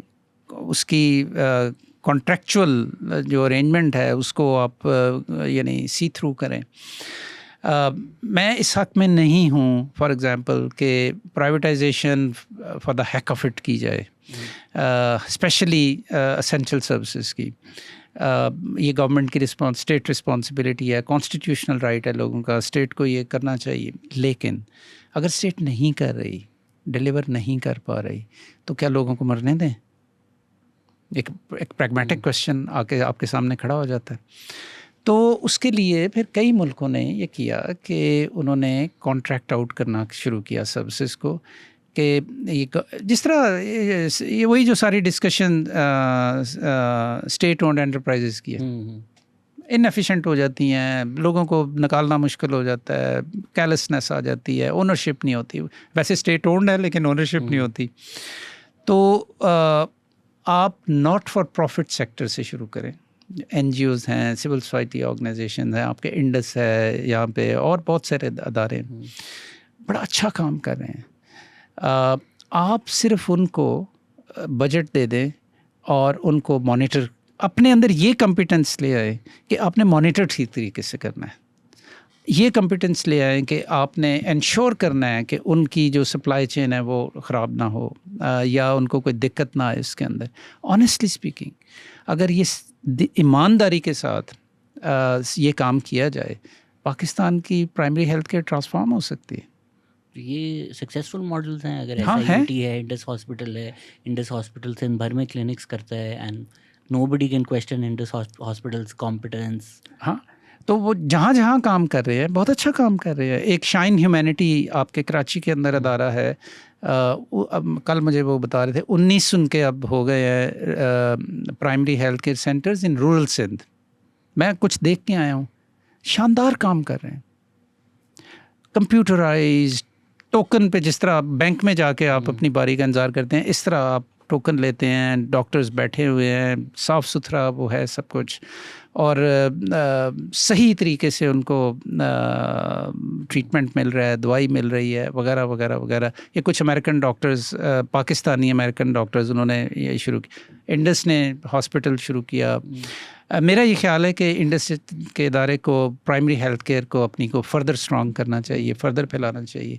और एक्चुअली ये हो चुका है। पंजाब के अंदर जब शहबाज शरीफ थे तो इन्होंने कुछ हॉस्पिटल्स इंडस को दिए भी थे। बारी मेरे बड़े अच्छे जानने वाले हैं, उनसे मेरी बड़ी तफसीलन इसके ऊपर बात हो चुकी है। तो बाज़ हॉस्पिटल्स उन्होंने शुक्रिया करके उनको वापस कर दिए। क्यों? यार वो मतलब इंटरफियर करते थे उसके अंदर, ये बंदा रख लो, वो बंदा रख लो, पैसे नहीं मिल रहे, खर्च कर चुके हैं, उनको पैसे रोक लिए। तो इस तरह की चीज़ें उन्होंने हाथ बांध के कुछ चीज़ वापस कर दी उनको। तो मैं इसलिए कह रहा था कि जो एक कॉन्ट्रैक्चुअल अरेंजमेंट में जब आप जाते हैं तो उसकी जो इम्प्लीमेंटेशन होती है वो दोनों पार्टीज़ की रिस्पॉन्सिबिलिटीज़ होती है, और वो अगर आप सही तरीके से उसको मैनेज कर लें तो बहुत कुछ तब्दील किया जा सकता है। अच्छा, फिर ये कि हमारी पूरा हेल्थ केयर सिस्टम जो है उसके अंदर कुछ फंडामेंटल चेंजेस करने की ज़रूरत है। आपका एक एवरेज मेडिकल ग्रेजुएट जो है पाकिस्तान में, जब वो पास आउट होता है तो ना उसको पाकिस्तान के हेल्थ केयर सिस्टम का पता होता, ना उसको पाकिस्तान की हेल्थ पॉलिसीज़ का पता होता, ना उसको ये पता होता है कि पाकिस्तान का बर्डन ऑफ डिजीज़ क्या है। एक लगा बंदा हमारा सिस्टम है, इंपोर्टेड किताबें हैं, एनाटमी पढ़ी, फिजियोलॉजी। मैं आपको अपनी बात बता रहा हूँ, मैं मेडिकल डॉक्टर हूँ, मैंने ये सारा, मैं सिस्टम में से गुजरा हुआ हूँ। तो जब आप बाय द टाइम आप बाहर निकलते हैं सिस्टम से, तो यू हैव नो आइडिया कि ये हेल्थ केयर सिस्टम किस तरह का है और मुझे इसमें क्या करना है। तो उसमें हमें करिकुलम चेंजेस करने की ज़रूरत है, उसको अलाइन करने की ज़रूरत है अपनी मेडिकल एजुकेशन एंड ट्रेनिंग को with your local health issues. ठीक है, तो ये अगर इस तरह की फंडामेंटल चेंजेस हम करनी शुरू करें तो ग्रेजुअली चीज़ें ठीक हो सकती हैं। आपकी बाउंड्री टच करती है एक मुल्क के साथ, ईरान के साथ। तो 79 के रेवोल्यूशन के बाद उन्होंने 22, 23, 24 सूबे बना दिए थे अपने, एक एडमिनिस्ट्रेटिव उन्होंने चेंज की थी। हर सूबे में एक उन्होंने मेडिकल यूनिवर्सिटी बनाई। उसका जो वाइस चांसलर था उसकी 2 लाइनों की जॉब डिस्क्रिप्शन थी. You are responsible for medical education and training in this province. And you, second bullet point was even more important. You are also responsible for service provision in this province. Full stop. इस question में मेरी कोई final position अब तक नहीं आई है, मैं आपकी राय जानना चाहूँगा. मुझे लगता है ये आगा खान, किंग एडवर्ड वगैरह में बंद ही कर, आगा खान तो चले प्राइवेट, बट किंग एडवर्ड को अगर पाकिस्तान सब्सिडाइज़ करता है आपकी मेडिकल एजुकेशन, और किंग एडवर्ड की ग्रेजुएटिंग क्लास 80-90% पाकिस्तान छोड़कर चली जाती है, तो हमारे टैक्स पैसे से पढ़कर लोग डॉक्टर बनते हैं. फिर जो सारी क्रीम है वो बाहर चली जाती है. जो नर्सिंग स्कूल्स हैं पाकिस्तान में, वो तो ऑलमोस्ट फैक्ट्रीज़ हैं कि ये नर्सेज दुनिया भर में एक्सपोर्ट होंगी. आपने भी बात की है कि जो फिगर्स हैं, मैं भूल गया एग्जैक्टली, बट आप बता रहे थे कि जितनी नर्सेज 1 पर होनी चाहिए पॉपुलेशन, अबिस्मल है. तो हमारे जो इंस्टीट्यूशन यूनिवर्सिटीज़ बने हुए हैं, जो हमारे टैक्स पैसों से चलती हैं, जो एजुकेशन सब्सिडाइज़ करते हैं, और फिर वो सारा टैलेंट एक्सपोर्ट हो जाता है, तो ये तो रोकना चाहिए ना हमें. ये तो हम खुशियाँ मनाते हैं और गवर्नमेंट शो ऑफ करती है 35 मोर डॉक्टर सेंट अब्रॉड. वाई? अच्छा, इसका जवाब जो है ना वो ये नहीं है कि हम इनको बंद कर दें, या एक्चुअली हमें ये देखने की ज़रूरत है कि पाकिस्तान में कितने डॉक्टर्स की ज़रूरत है, पाकिस्तान में कितनी नर्सेस की ज़रूरत है, पाकिस्तान में अलाइड हेल्थ प्रोफेशनल्स की कितना की ज़रूरत है. एक तो ये. दूसरा ये कि इनकी एजुकेशन ट्रेनिंग को रिफॉर्म करने की ज़रूरत है. तीसरा ये कि इनको एक कैरियर पाथ देने की ज़रूरत है पाकिस्तान में. मसलन अगर आप वाकई इंटरेस्टेड हैं पाकिस्तान की प्राइमरी हेल्थ केयर को ठीक करने की, तो पहले तो प्राइमरी हेल्थ केयर पढ़ाएं ना प्रॉपरली बच्चों को, इन स्टूडेंट्स को, इन्हीं कॉलेजेस में, किंग एडवर्ड में, इधर उधर. फिर ये कि इनको जब भेजें वहाँ पे तो इनको इंसेंटिवाइज़ करें, टाइम लिमिटेड हो, अच्छी तनख्वाह दें, अच्छी फैसिलिटीज़ दें, और फिर उनको ये इंसेंटिवाइज़ करें कि you will be getting some bonus points for your post graduations later. Sir sorry, इस पर हम compete कैसे करें? अगर आप अमेरिका कहता है कि तुम ओक्लाहोमा में जहाँ पर डॉक्टर नहीं है, वो गांव में 4 साल लगा दो, तुम्हें ग्रीन कार्ड भी मिल जाएगा. ओक्लाहोमा में जब आप गांव में हैं तो भी डॉलर्स में मिल रही है. तो एक किंग एडवर्ड का ग्रेजुएट होता है, वो पहले सब्सिडीज़ पे ग्रेजुएट हुआ है, फिर उसने जो भी नाइट जॉब अपनी जो भी की, वो भी गवर्नमेंट हॉस्पिटल, गवर्नमेंट खर्चा, आपकी ट्रेनिंग हुई. अब उसके पास 2 ऑप्शन हैं कि मैं ओक्लाहोमा में वहाँ पे गांव में जाकर कर लूँ, ये डॉलर्स में दे रहे हैं. वो हम जितना भी इंसेंटिवाइज करते हैं हम कम्पीट नहीं कर सकते. But because America is such an incentive and green card is such an incentive, वहाँ पर कि आप फार फ्लंग एरियाज़ में थोड़ा टाइम लगाओ, वो इतना स्टारी आइड वो प्रॉस्पेक्ट है कि आप उसको टौंसा कैसे भेज सकते हैं. हाँ, ये जेन्युइन इश्यूज हैं. तो आप इसको compete सिर्फ इसी तरह कर सकते हैं कि उतना ही या किसी हद तक स्टारी आइड उसे बनाने की कोशिश करें अपने मुल्क के कॉन्टेक्स्ट में. ज़ाहिर है आप डॉलर्स को तो बीट नहीं कर सकते, ग्रीन कार्ड को तो बीट नहीं कर सकते, लेकिन हमारा ग्रीन कार्ड कोई लेना नहीं चाह रहा. हमारा CNIC तो कोई नहीं ले. तो लेकिन ये कि अगर यहाँ पे भी डॉक्टर्स को, हेल्थ प्रोफेशनल्स को सहूलियात ठीक तरीके से दी जाए तो many of them will decide to stay on. अच्छा, दूसरा एक ये भी है, देखें ना, इसका एक सोचने का तरीका ये है जो कि बड़ा तकलीफ दे है. जो आप कह रहे थे कि हमारे टैक्स पेयर्स मनी से वो पढ़ते हैं सब्सिडाइज, तो basically we are subsidising western health care system. Absolutely we are, right. और मुझे लगता है जानबूझ के ये सिस्टम बना हुआ है. तो मतलब अब इस सिस्टम को चेंज करने के लिए तो आपको फिर एक इकोनॉमिक ऑर्डर को चेंज करना है, आपको कैपिटलिज्म को चेंज करना पड़ेगा. एक साइन कर दें कि यार अगर आप जा रहे हैं किंग एडवर्ड तो आपने पैसे दे. हाँ, तो ये अगर भी है, आपने बिल्कुल. लेट्स से 5 साल की डिग्री है तो आपने कम से कम 5 साल आउटसाइड ऑफ अर्बन सेंटर्स हाँ लगाने हैं. हाँ, तो बिल्कुल. या तो जो अफोर्ड कर सकते हैं जिन्हें अमेरिका जाने, तो वो there are private- ways of dealing with it ना. सेम यार, आप देखें कि आप अगर आज किसी टिपिकल मेडिकल कॉलेज के क्लासरूम में दाखिल हों तो 100 अगर स्टूडेंट्स वहाँ पे बैठे हैं तो 70 या 75 उनमें से लड़कियाँ, 20-25 लड़के बैठे होंगे सहमे हुए.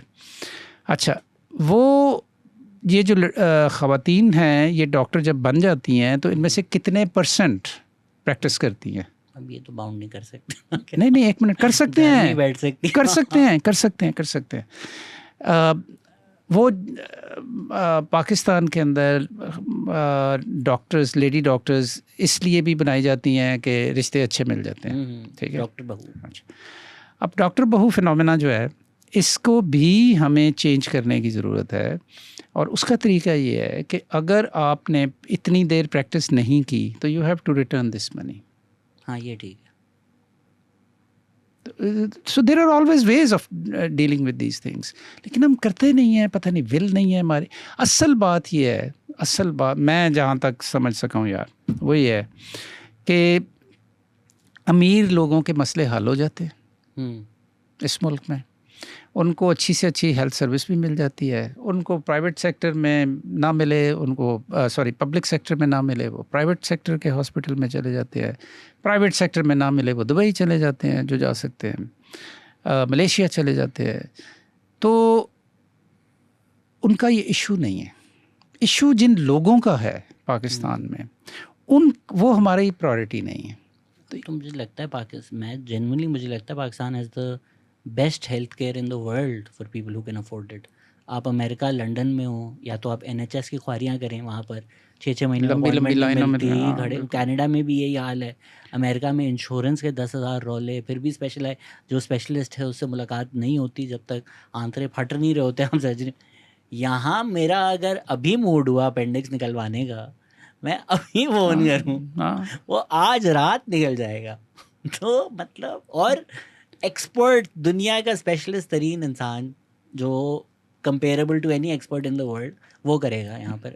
मैं आगाज में आराम से लाइफ एंजॉय करूँगा। मतलब पाकिस्तान अमीर अगर आप हैं, हाँ, तो कोई मसला नहीं है आपका। दुनिया भर से बेहतर कोई हेल्थ केयर नहीं है पाकिस्तान से अगर आपके। तो चूंकि ये अच्छा, इसको in contrast to this situation, ये जो मैं एक्विटी की बार बार बात कर रहा हूँ, ये बहुत फंडामेंटल इशू है एजुकेशन में भी, हेल्थ में भी। बाकी कोविड जब आया था पाकिस्तान में, तो कोविड बड़ी बदतमीज़ बीमारी इस सेंस में थी कि वो बिल्कुल तफरीक नहीं की उसने गरीब और अमीर के दरमियान।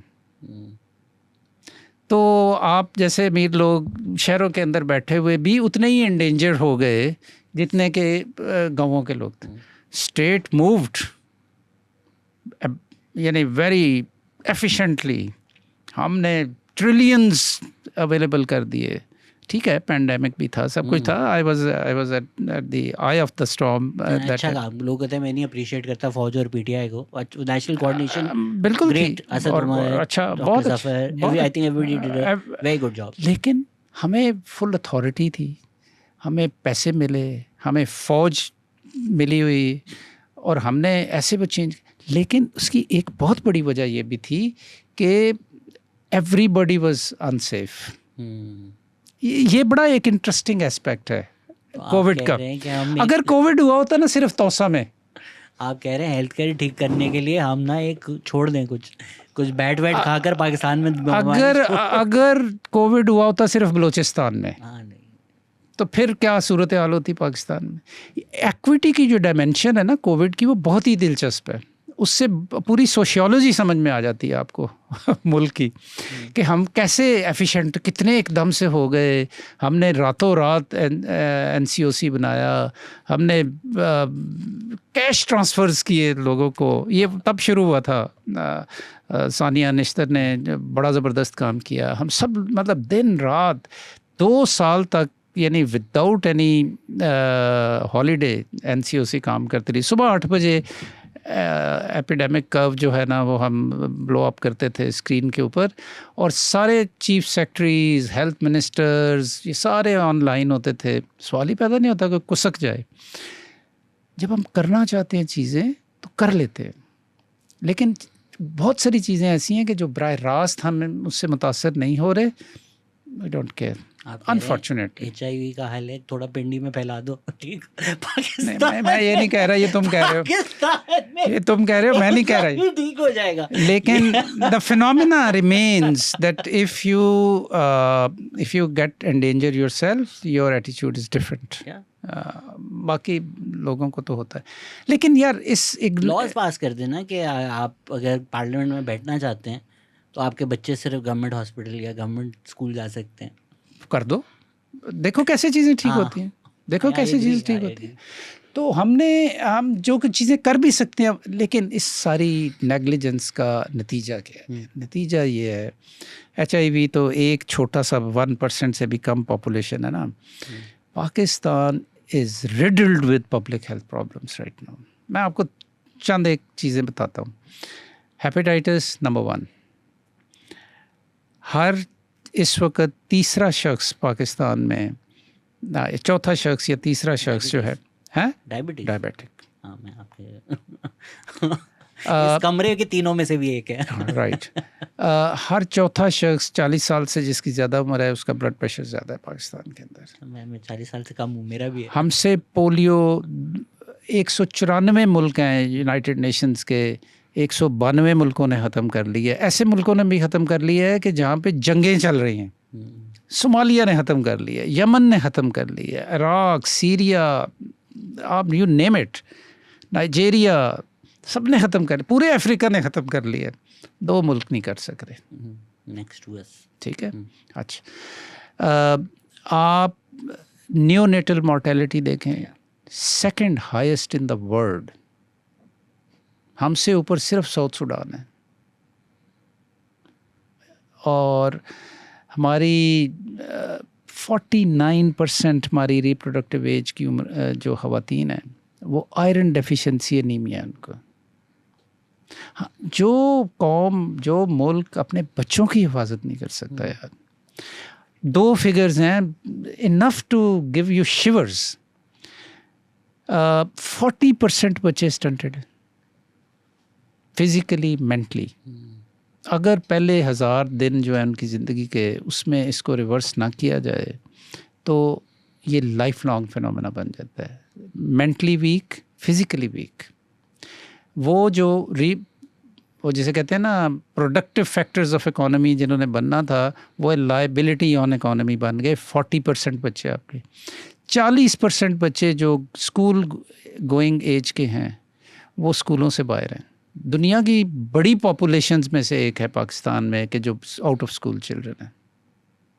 ख़वातीन की बुरा हाल है।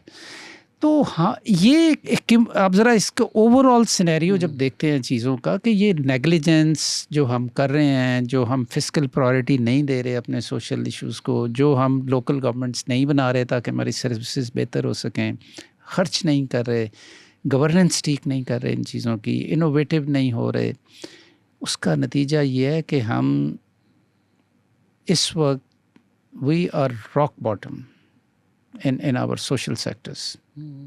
और ये इतने बड़े क्राइसिस हैं कि हो सकता है कि अगर आप इकोनॉमी ठीक कर भी लें तो इसमें डिकेड्स लगेंगे आपको इन चीज़ों को ठीक करने में। तो रिज़ल्ट्स भी आपके सामने हैं। गवर्नमेंट को पता है कि और हमारे कितने रिग्रेसिव टैक्सेशन है इस वक्त पाकिस्तान के अंदर। इन्फ्लेशन इतनी ज़्यादा है। आपके पास मिफ्ता साहब आए थे, उन्होंने आपको बताया होगा कि 2018 की निस्बत कम खा रहे हैं आज पाकिस्तान में लोगों की न्यूट्रिशनल नीड्स जो हैं उनको वो पूरा नहीं कर पा रहे हैं, कम हो गई हैं। ज़्यादा पैसे दे के कम रोटी, ज़्यादा पैसे दे के कम खा रहे हैं, चाहे वो बीफ है, मटन है, आटा है, राइस है, टमाटर है, कम खा रहे हैं। तो हम जा किधर रहे हैं? हम क्या करना चाहते हैं इस मुल्क में लोगों के साथ? I mean, इसमें हमने आज हेल्थ की बहुत बात की, बट अगर उसको हम एक होलिस्टिकली देखें, जो आप अभी बातें कर रहे हैं कि डॉक्टर होना, प्राइमरी केयर होना ज़रूरी है, लेकिन हर बच्चे को डायरिया ना हो, ये भी कोई फिगर्स काफ़ी हैरोइंग हैं कि दुनिया भर में डायरिया एक क्योरेबल डिजीज़ है। पाकिस्तान में ये एक फेटालिटी है, डायरिया से बच्चे मरते हैं पाकिस्तान में, forgot the exact number, but a lot of children. तो भाई पीने का साफ़ पानी आपको मुयस्सर हो। अभी ये जो हकूक़ुल खल्क़ ने क्लिनिक्स भी बनाए थे, लाहौर से आप थोड़ा बाहर चले जाएं, पानी निकालें, उसके अंदर लेड निकलता है। तो लेड वाला पानी बच्चे पी रहे हैं, आपके सूएज वाटर बच्चे पी रहे हैं। आप ये गंदे नालों में जाकर देखते हैं, लोग वहाँ नहाते हैं, रहते हैं, तो फिर वो बीमार ही होंगे ना, और वो मरेंगे ही। तो ये जो आप हेल्थ डॉक्टर होना प्राइमरी के, ये तो एक है, पर जब तक आप उसको एक प्रिवेंटिव उस पर नहीं जाएंगे, बिल्कुल कुछ भी नहीं होगा। बिल्कुल बिल्कुल। और प्रिवेंशन जो है प्राइमरीली ये याद रखें कि प्राइवेट सेक्टर नहीं करता प्रिवेंशन। 70% अगर आपकी है ना उसके अंदर हेल्थ केयर पड़ी हुई, तो वो क्यूरेटिव हेल्थ केयर है। उनका इंटरेस्ट नहीं है प्रिवेंशन के अंदर। ये स्टेट की रिस्पॉन्सिबिलिटी होती, और ये इसका लेवल ऑफ हेल्थ केयर जो है वो प्राइमरी हेल्थ केयर है जहाँ पे प्रिवेंशन होती।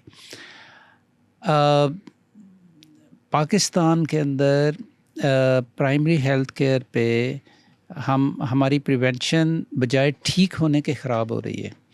हमारे पास लेडी हेल्थ वर्कर्स होती थी, हैं, लेकिन 18th अमेंडमेंट के बाद हमने वो प्रोविंसेस को दे दिया national programme. It is a dying cadre unfortunately, lady health workers dying cadre. और उसकी वजह ये है कि वो हमने पहले तो उनको देते थे हम स्टाइपेंड्स, उन्होंने शोर मचाना शुरू कर दिया जी कि हमें भी सिविल सर्वेंट बनाएं। वो हर जगह पॉलिटिक्स है। वो उन्होंने, आपको याद है इस्लामाबाद में आके धरने दे दिए थे लेडी हेल्थ वर्कर्स ने, तो बाद सूबों ने उनको बना दिया, लेकिन उन्होंने कहा कि हम इसको चेंज ही कर देंगे क्योंकि अच्छा वो पेंशन्स वो मांगती हैं वो सब कुछ, तो उसकी वजह से बास, हाँ पेंशन उनको सबको मिल रही है, उनको भी मिल रही है। तो सूबों में अब हर सूबा मुख्तलिफ तरीके से इसको डील कर रहे हैं, और बाद सूबों में इनकी तादाद कम होनी शुरू हो गई है। पंजाब ने अब नया कैडर एक बना लिया है, उसको कहते हैं शायद community inspectors, community health inspectors, तो शायद वो बेहतर मॉडल हो इससे। लेकिन द पॉइंट इज़ कि lady health workers give you access to each household in the country. Early diagnosis, screening, ये प्रिवेंटिव होती हैं चीज़ें जो उस उधर जाके आप करते हैं। मैं आपको एक डिज़ीज़ के हवाले से आपको बताता हूँ। हम हेपेटाइटिस की बात कर रहे थे। 300 के लगभग एक टेस्टिंग किट आती है जिसको कि पाकिस्तान में इतनी ज़्यादा प्रेवलेंस है हेपेटाइटिस सी की, तो पूरी कौम की स्क्रीनिंग होनी चाहिए ना। तो अगर वो आप 300 की किट से अगर आप स्क्रीन कर लें और अगर उसमें हेपेटाइटिस सी का वायरस आ जाए तो फिर उसकी वेरिफिकेशन के लिए एक और टेस्ट होता है। तो ये 300 रुपया हम खर्च करने के लिए तैयार नहीं है। ये बंदा अगर अनट्रीटेड रहे, अनडायग्नोज्ड रहे, अपने लाइफ स्पैन में 40, 50, 60 साल का जब होगा, तो अल्टीमेटली उसी हेपेटाइटिस सी की वजह से इसको सिरोसिस हो जाएगा, इसका लिवर ख़राब हो जाएगा। ठीक है, लिवर जब एक दफ़ा ख़राब हो जाए तो एक ख़ास हद से ज़्यादा जब ख़राब हो जाए तो उसका कोई इलाज नहीं होता सिवाय इसके ट्रांसप्लांट। आजकल पाकिस्तान में ट्रांसप्लांटेशन कॉस्ट लिवर की तकरीबन 1 करोड़ रुपए के करीब है। 1 करोड़ रुपए का लिवर है। वो 300 रुपये हम खर्च करने के लिए तैयार नहीं थे।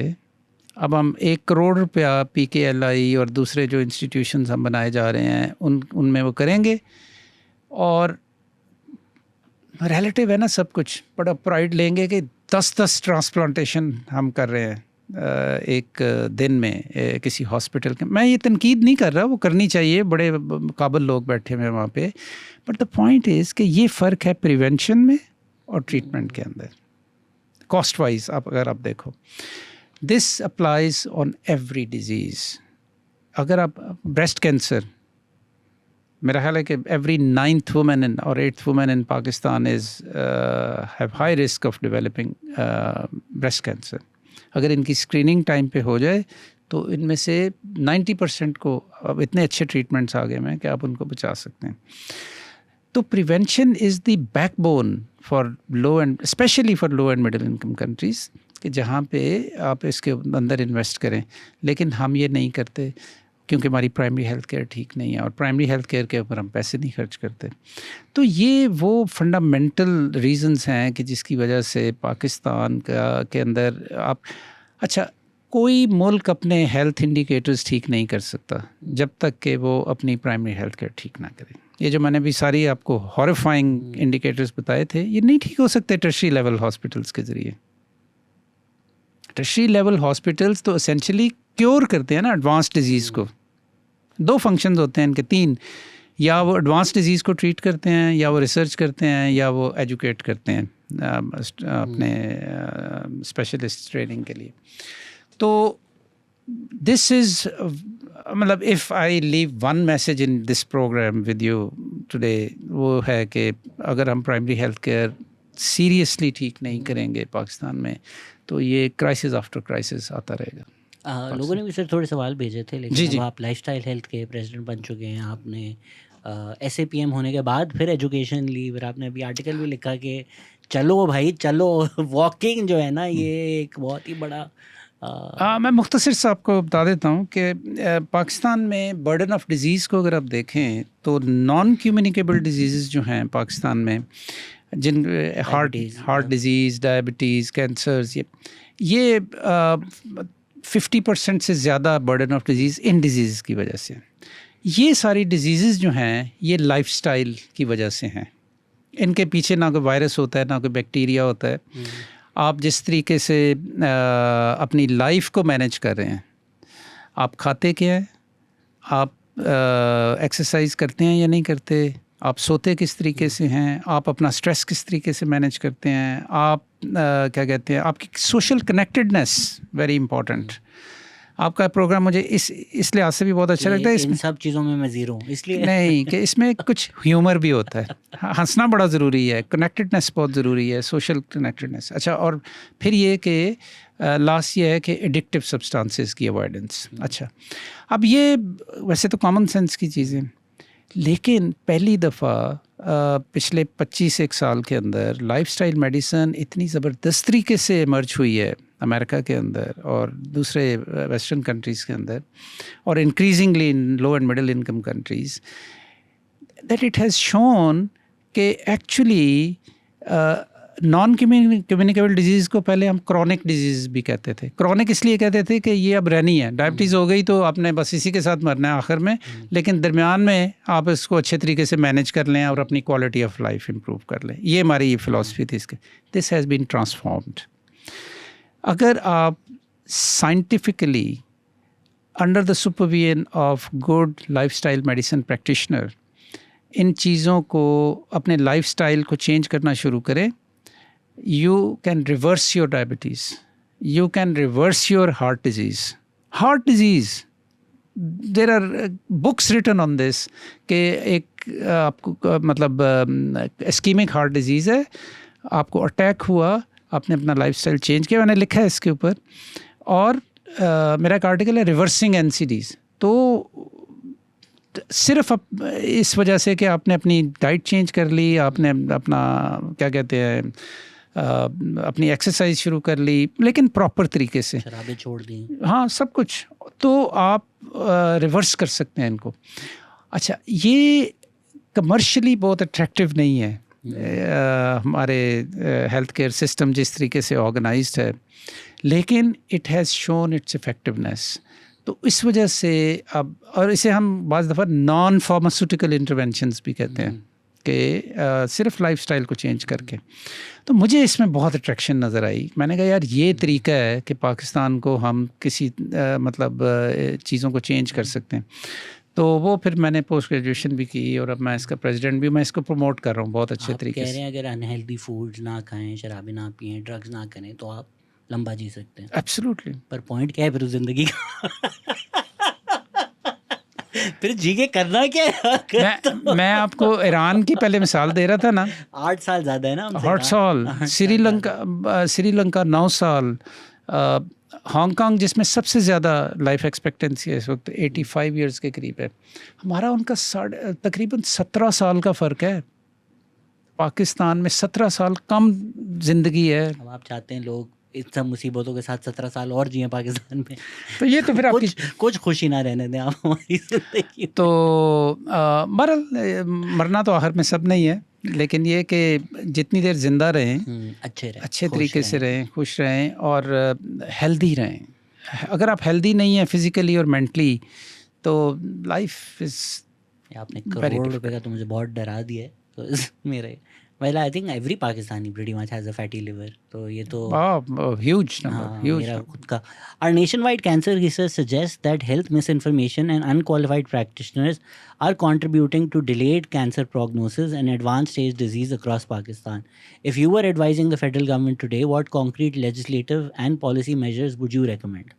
40% cancers are preventable. 40% cancers are preventable अगर उनका अर्ली डायग्नोसिस हो जाए, अगर उनके रिस्क फैक्टर्स को इम्प्रूव करने। और ये again there is a very strong evidence available कि अपने लाइफस्टाइल्स को ठीक करें तो कैंसर्स नीचे आने शुरू हो जाएंगे। अगर नहीं करेंगे तो ये चलता रहेगा। ओरल कैविटी देखो ना, पाकिस्तान के अंदर मतलब ऐसी ऐसी हॉरिबल किस्म की पिक्चर्स हैं कि गुटखा और ये नस्वार और ये टोबैको को, च्यूइंग टोबैको एंड टोबैको जो lungs 70% lung cancer takes place among smokers. यानी 100 बंदे को अगर लंग कैंसर हुआ है तो उनमें से 70 वो होंगे कि जो स्मोक करते हैं। Choice is yours. What is the analysis of the outsourcing model of basic health units in rural health centers, as have been done under Mariam Nawaz Health Clinic project, in which hospitals are outsourced to doctors who run them as private contractors, managing staff, procurement, bills, maintenance, and government pays them. इसकी बात कर ली है हमने। हाँ, इसकी बात कर ली है। अगर सही तरीके से इसको मैनेज किया जाए तो ये कॉन्ट्रैक्टिंग आउट का मॉडल ठीक है, इसको करना चाहिए पाकिस्तान में। Do you think that applying the principle of circularity and transition to reusable materials in healthcare would be more detrimental in context of Pakistani healthcare, since we have the issues of single-use PPE equipment multiple times? Would circular practice only work in European healthcare infrastructure? आज बहुत पढ़े लिखे सवाल आए हैं, तीनों ऐसे। Reusable कुछ चीज़ें हो सकती हैं, लेकिन ज़्यादातर चीज़ें जो हैं वो उनको डिस्ट्रॉय करना होता है। और पाकिस्तान में चूँकि ओवरऑल सिस्टम इतना ख़राब है तो रीयूजेबल इसीलिए हमने जब रत्तो डेरो के अंदर ये 2019 के अंदर जब हुआ था HIV एपिडेमिक, तो हमने ये बैन कर दी थी सिरिंजेस। 2, 3 and 5 cc की जो सिरिंजेस हैं अब वो रीयूजेबल बन ही नहीं सकती पाकिस्तान के अंदर। उसकी वजह यही थी कि रीयूज़ करते हैं लोग। और तो मतलब सिंपल इसका जवाब ये है कि recycling of these materials is not a good idea generally. Pakistan has no shortage of doctors, yet millions still lack access to quality healthcare. In your view, what are the 3 structural reforms that would have the biggest impact over the next 10 years, and why haven't they been implemented? Strengthen primary healthcare, give good education and training in primary healthcare to doctors, and give them a good career structure. Sindh has major disparities between Karachi and rural districts in healthcare access. If you had to choose only 3 reforms, what would dramatically improve healthcare in rural Sindh? Same. Basically एक चीज़ मैं ख़ास तौर पे कहना चाहूँगा सिंध के हवाले से कि आप वैसे पंजाब का तो बहुत जिक्र कर रहे हैं, लेकिन आपको पता है कि आपके सारे बेसिक हेल्थ यूनिट सिंध के अंदर ऑलरेडी कॉन्ट्रैक्टेड आउट हैं टू PPHI। अच्छा, इसमें जब ये बड़ी अच्छी इनफैक्ट केस स्टडी है कि primary health care is your health care facility plus your health workers who go to the household level, ये जो लेडी हेल्थ वर्कर्स। इन्होंने जब कॉन्ट्रैक्ट आउट किया PPHI को तो वो सिर्फ फैसिलिटीज़ की हैं। जो लेडी हेल्थ वर्कर्स हैं वो उसी तरह गवर्नमेंट के सिस्टम में चल रही हैं, and there is no coordination between the two. तो इसको फिक्स करने की ज़रूरत है रूरल सिंध में। Why is sanitation like clean beds, clean hospital waiting rooms and equipment not taken seriously? Why is emergency services like taking a stretcher to pick up a critical patient not routine and requires hoops to jump through just for an average emergency bed that you push yourself? यार सच्ची बात है, मुझे कुछ समझ नहीं आई कि actual question क्यों नहीं सीरियसली लेते। सैनिटेशन, स्ट्रेचर बेड भी आपको खुद ही धक्के देने पड़ते हैं, साफ़ कमरा, साफ़ बेड।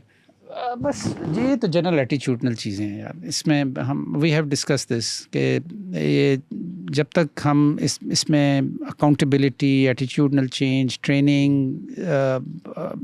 ये सारी चीज़ें जब तक हम इंट्रोड्यूस नहीं करेंगे अपने हेल्थ केयर सिस्टम में, ये ठीक नहीं हो सकता। Why did he resign from his minister position? Be honest with us, please. No, I basically Prime Minister had made up his mind to bring a new person, and I was communicated to this. It was middle of COVID, and I actually personally had developed COVID, and I was in isolation for 2 weeks, and that was time to, and it was very exhausting जो हमने पिछले साल 1.5 साल के अंदर काम किया था. तो Why did he want to replace you? There was I think change of heart. कुछ डिफरेंसेस क्रिएट हो गए थे इसी इशू के ऊपर कि primary health care versus big hospitals, and there are always wheels within wheels within wheels. तो वो मुझे नज़र आ गया कि अब छोड़ देना चाहिए. And I was communicated this. आपका था बी ऑनेस्ट प्लीज़, लेकिन ये हमें 4 out of 10 ऑनेस्टी मिली है, बड़े ही ढके छुपे अल्फाजों में. रीड बिटवीन द लाइंस कर लें लोग. What are the key steps government should take to improve health care system? ये हम काफ़ी बात हाउ कर can public and private health care be held accountable? हाँ, ये बहुत इम्पॉर्टेंट है, और मेरे ख़्याल में इसके अंदर बहुत स्ट्रॉन्ग मॉनिटरिंग सिस्टम की ज़रूरत है. जो नेक्सस इस वक्त बना हुआ है फार्मास्यूटिकल इंडस्ट्री और डॉक्टर्स के दरमियान, उस पर हमने ज़्यादा बात नहीं की. वो बहुत बड़ा इशू है, eight the cost of patients health and their money. हम प्रोडक्ट्स को प्रमोट करते हैं, अननेसेसरी प्रिस्क्रिप्शंस देते हैं, अननेसेसरी टेस्ट्स करवाते हैं, अननेसेसरी सर्जरीज करवाते हैं.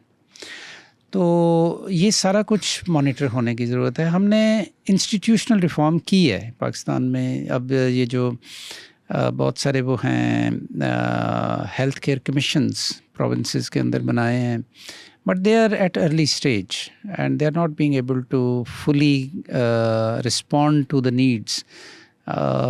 तो उनको स्ट्रेंथन करने की ज़रूरत है. और ओवरऑल अकाउंट, अब देखो ना, मैंने आपको शुरू में जब हमने बातचीत शुरू की थी तो मैंने आपको कहा कि ये तकरीबन 9वां आउटब्रेक है पाकिस्तान में HIV का. तो मेरी इत्तला के मुताबिक कोई एक बंदा भी सैक नहीं हुआ इन सारे आउटब्रेक्स के दौरान. आपने वो जो फिल्म देखी BBC की, निकाला वापस, हाँ, उसको RHC भेज दिया, फिर उसको चेंज कर दिया. Ask about vaccine safety studies, not efficacies, and the apparent lack of randomized placebo insert compound control trials. And what about any literature on adjuvants and other components of vaccine? ये इतने पढ़े लिखे सवाल आज कहाँ से आ रहे हैं? ये डॉक्टर्स ने भेजे हैं ना.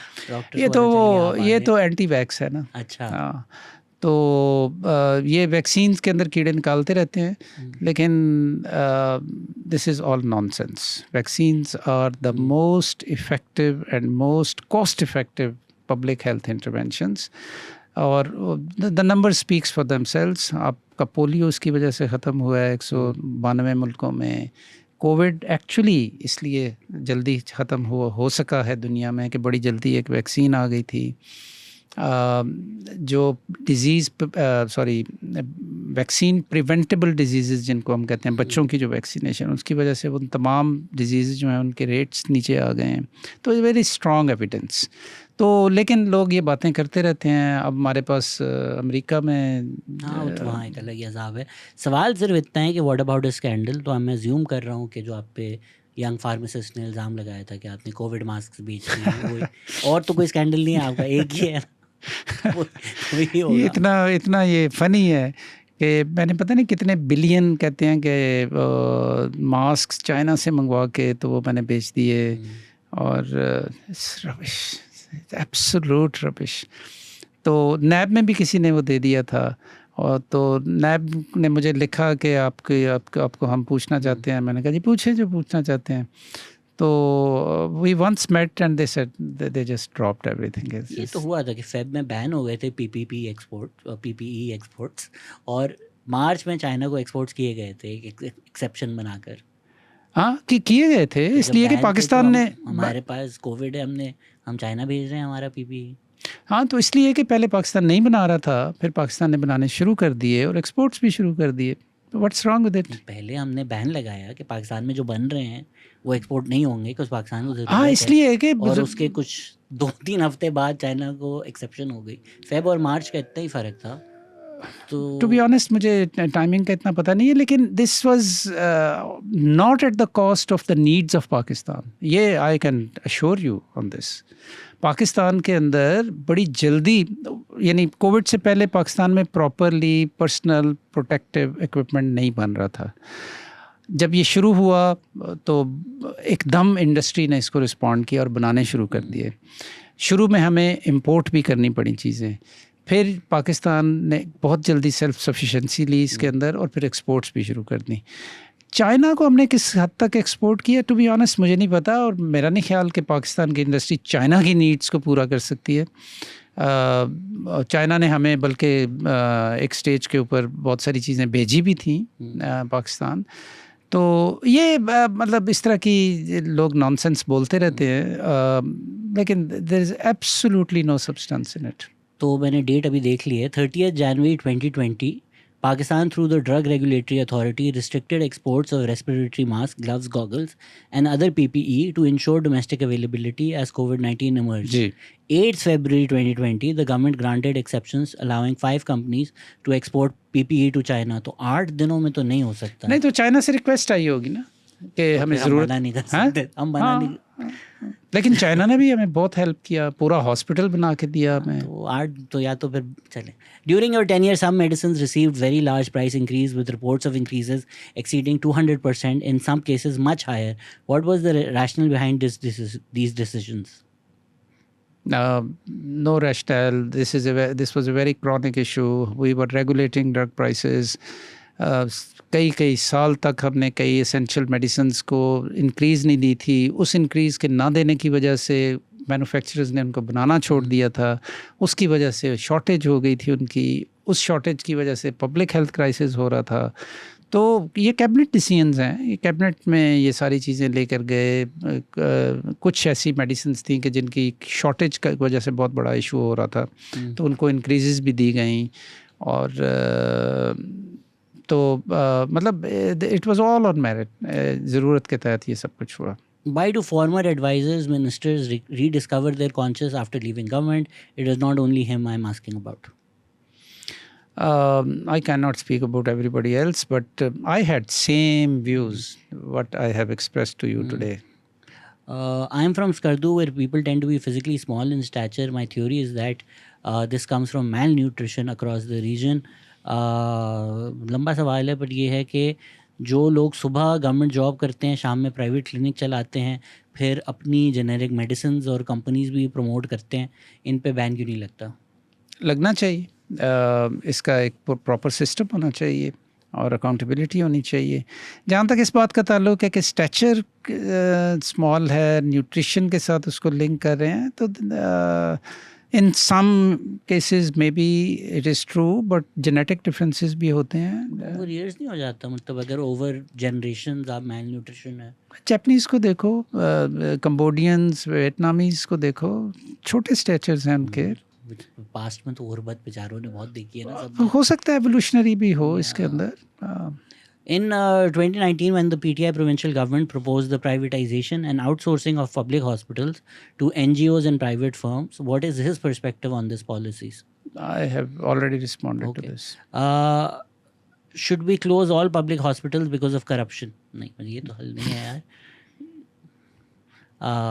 What health policy can be effective in Pakistan without implementing a clean water infrastructure? None of them.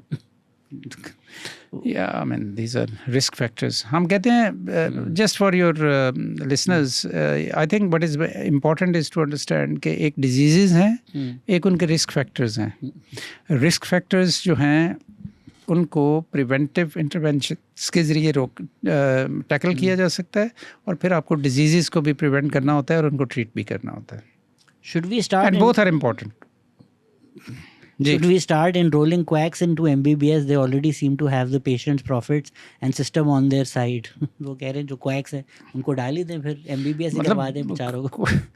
quacks जो हैं वो by definition unqualified लोग हैं, और अगर उनकी if they fulfill the admission criteria into medical colleges, why not?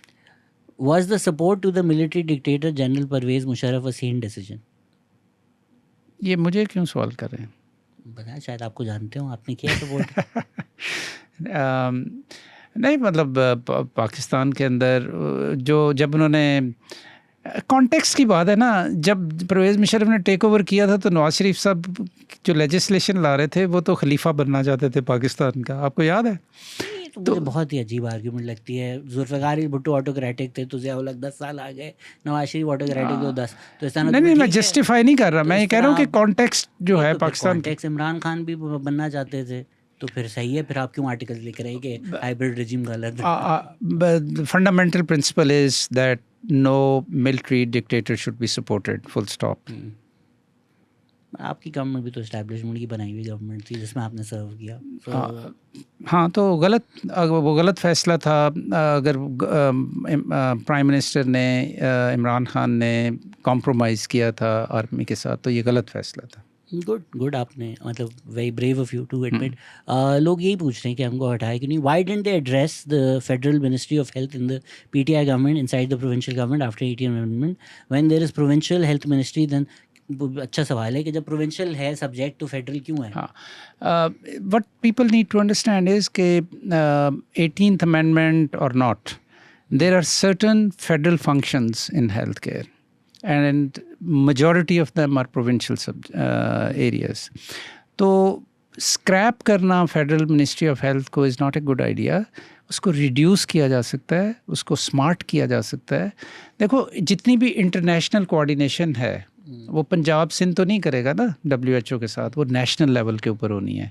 जितनी भी आपकी इंटरनेशनल फंडिंग आती है वो प्रोविंसेस को नहीं जाती, वो नेशनल लेवल के ऊपर आती है। नेशनल एमरजेंसीज जब होती हैं तो वो नेशनल इमरजेंसीज होती हैं, उनको नेशनली आपको कोऑर्डिनेट करना होता है।